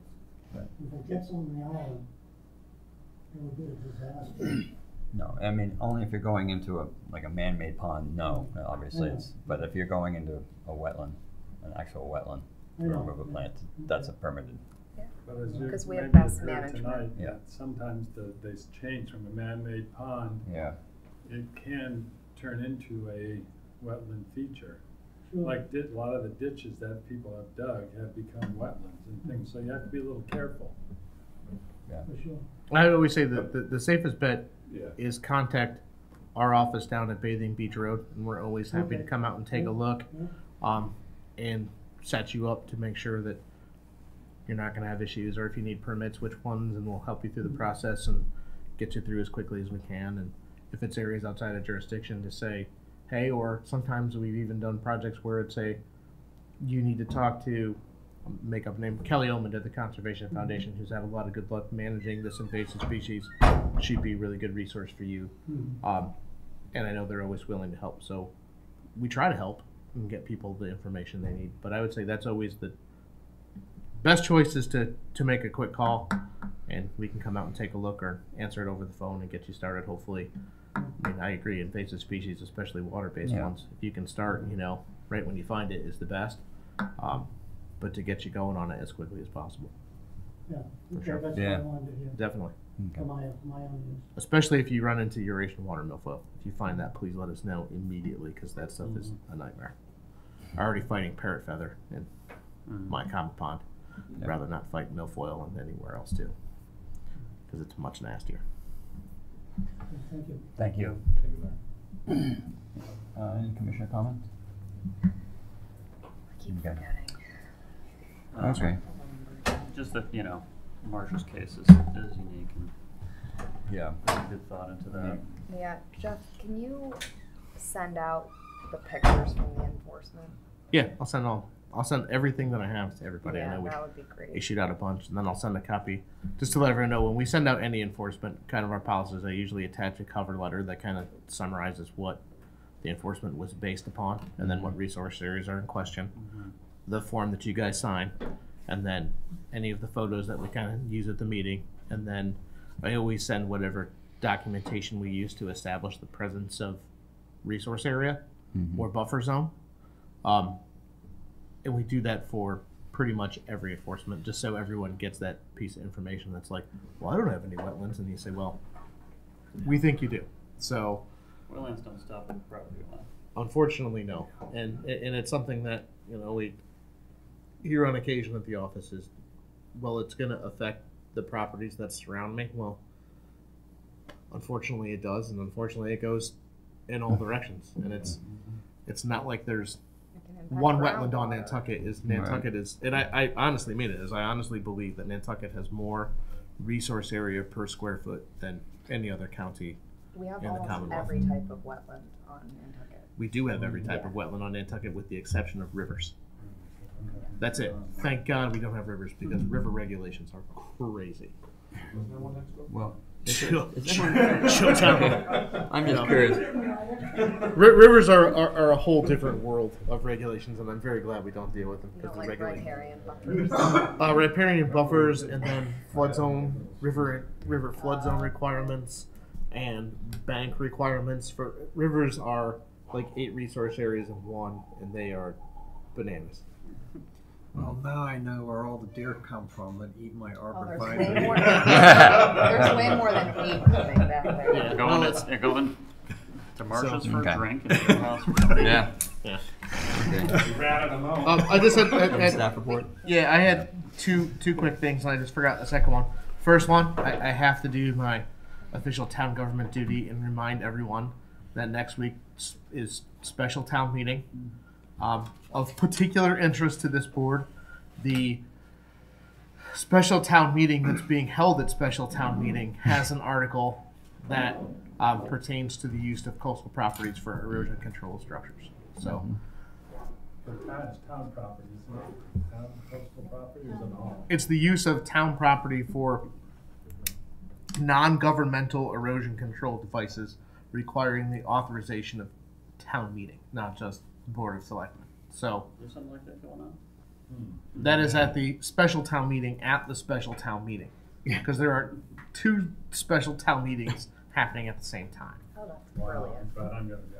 I actually thought there was going to be 3 for a bit, but they managed to get them all lumped together so enough this- within the this- time frame. So as it relates to SBPF, this is giving, No, this is not giving the SBPF. select board the framework to work with. for now. It essentially is deciding whether or not a project of that nature would require the vote of town meeting for the use of town land, and clearly defining that, or if the authorization of the Board of Selectmen is sufficient. Okay, so the meeting is Wednesday. see if it needs public vote. If it needs That's passed. part of the It's, special town yeah, meeting, yes, special town it is meeting. amending an existing bylaw Yeah, okay. to clarify that it requires a 2/3 vote. or whatever. a town meeting vote. Yeah, okay. So there are other very interesting articles as well at both special town meetings that relate to zoning, and a lot of it revolves around marijuana and how that is zoned and how that is framed. It's kind of I thought it was zoned out, man. so.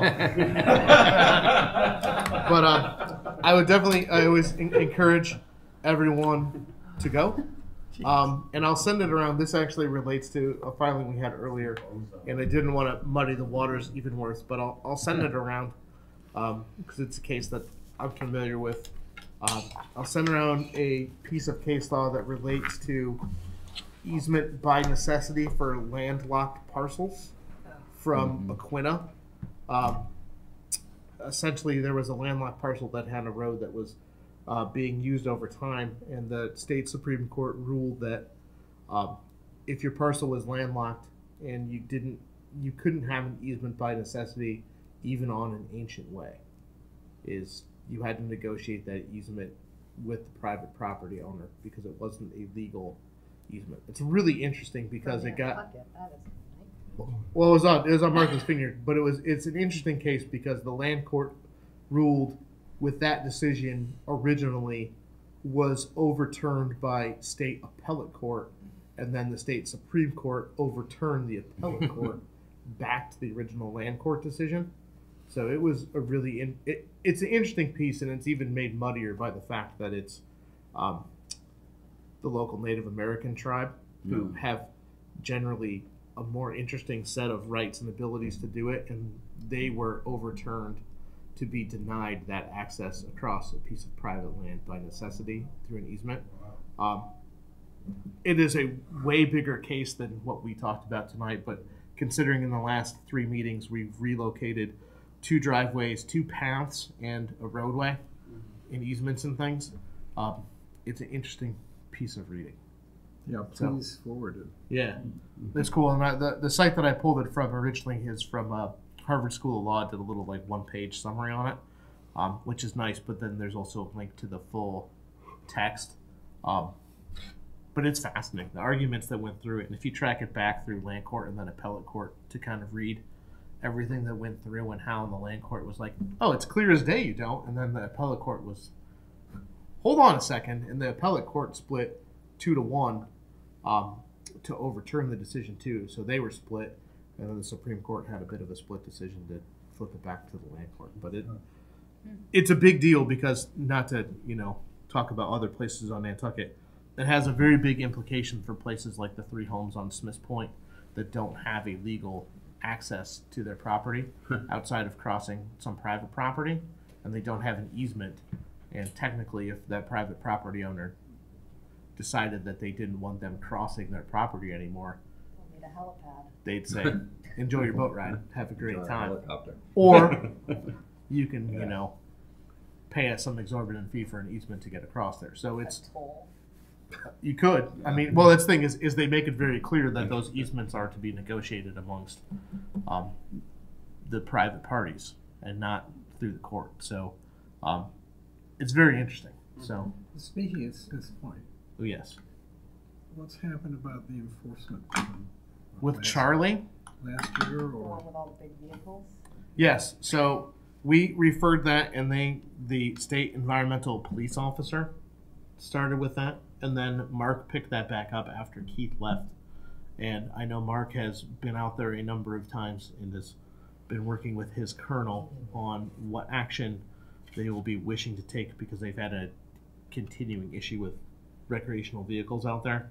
And then they also found out fairly definitively that one of the violating parties was not the owner of the fancy house, was a group of renters that are yearly renters from the Smiths Point house, from one of the other ones. So they are very actively pursuing what they would like to do in regards to that vehicle usage and things out there. So I've kind of left it in their more than capable hands, and they roll a much higher punitive level than what we do. They're scarier. They're scarier. They're armed, and they can do things like put you in handcuffs. So I got JC. JC's a big boy. Keith Rudd, he wants some. Are we adjourning? Motion adjourned. Anyone? All in favor?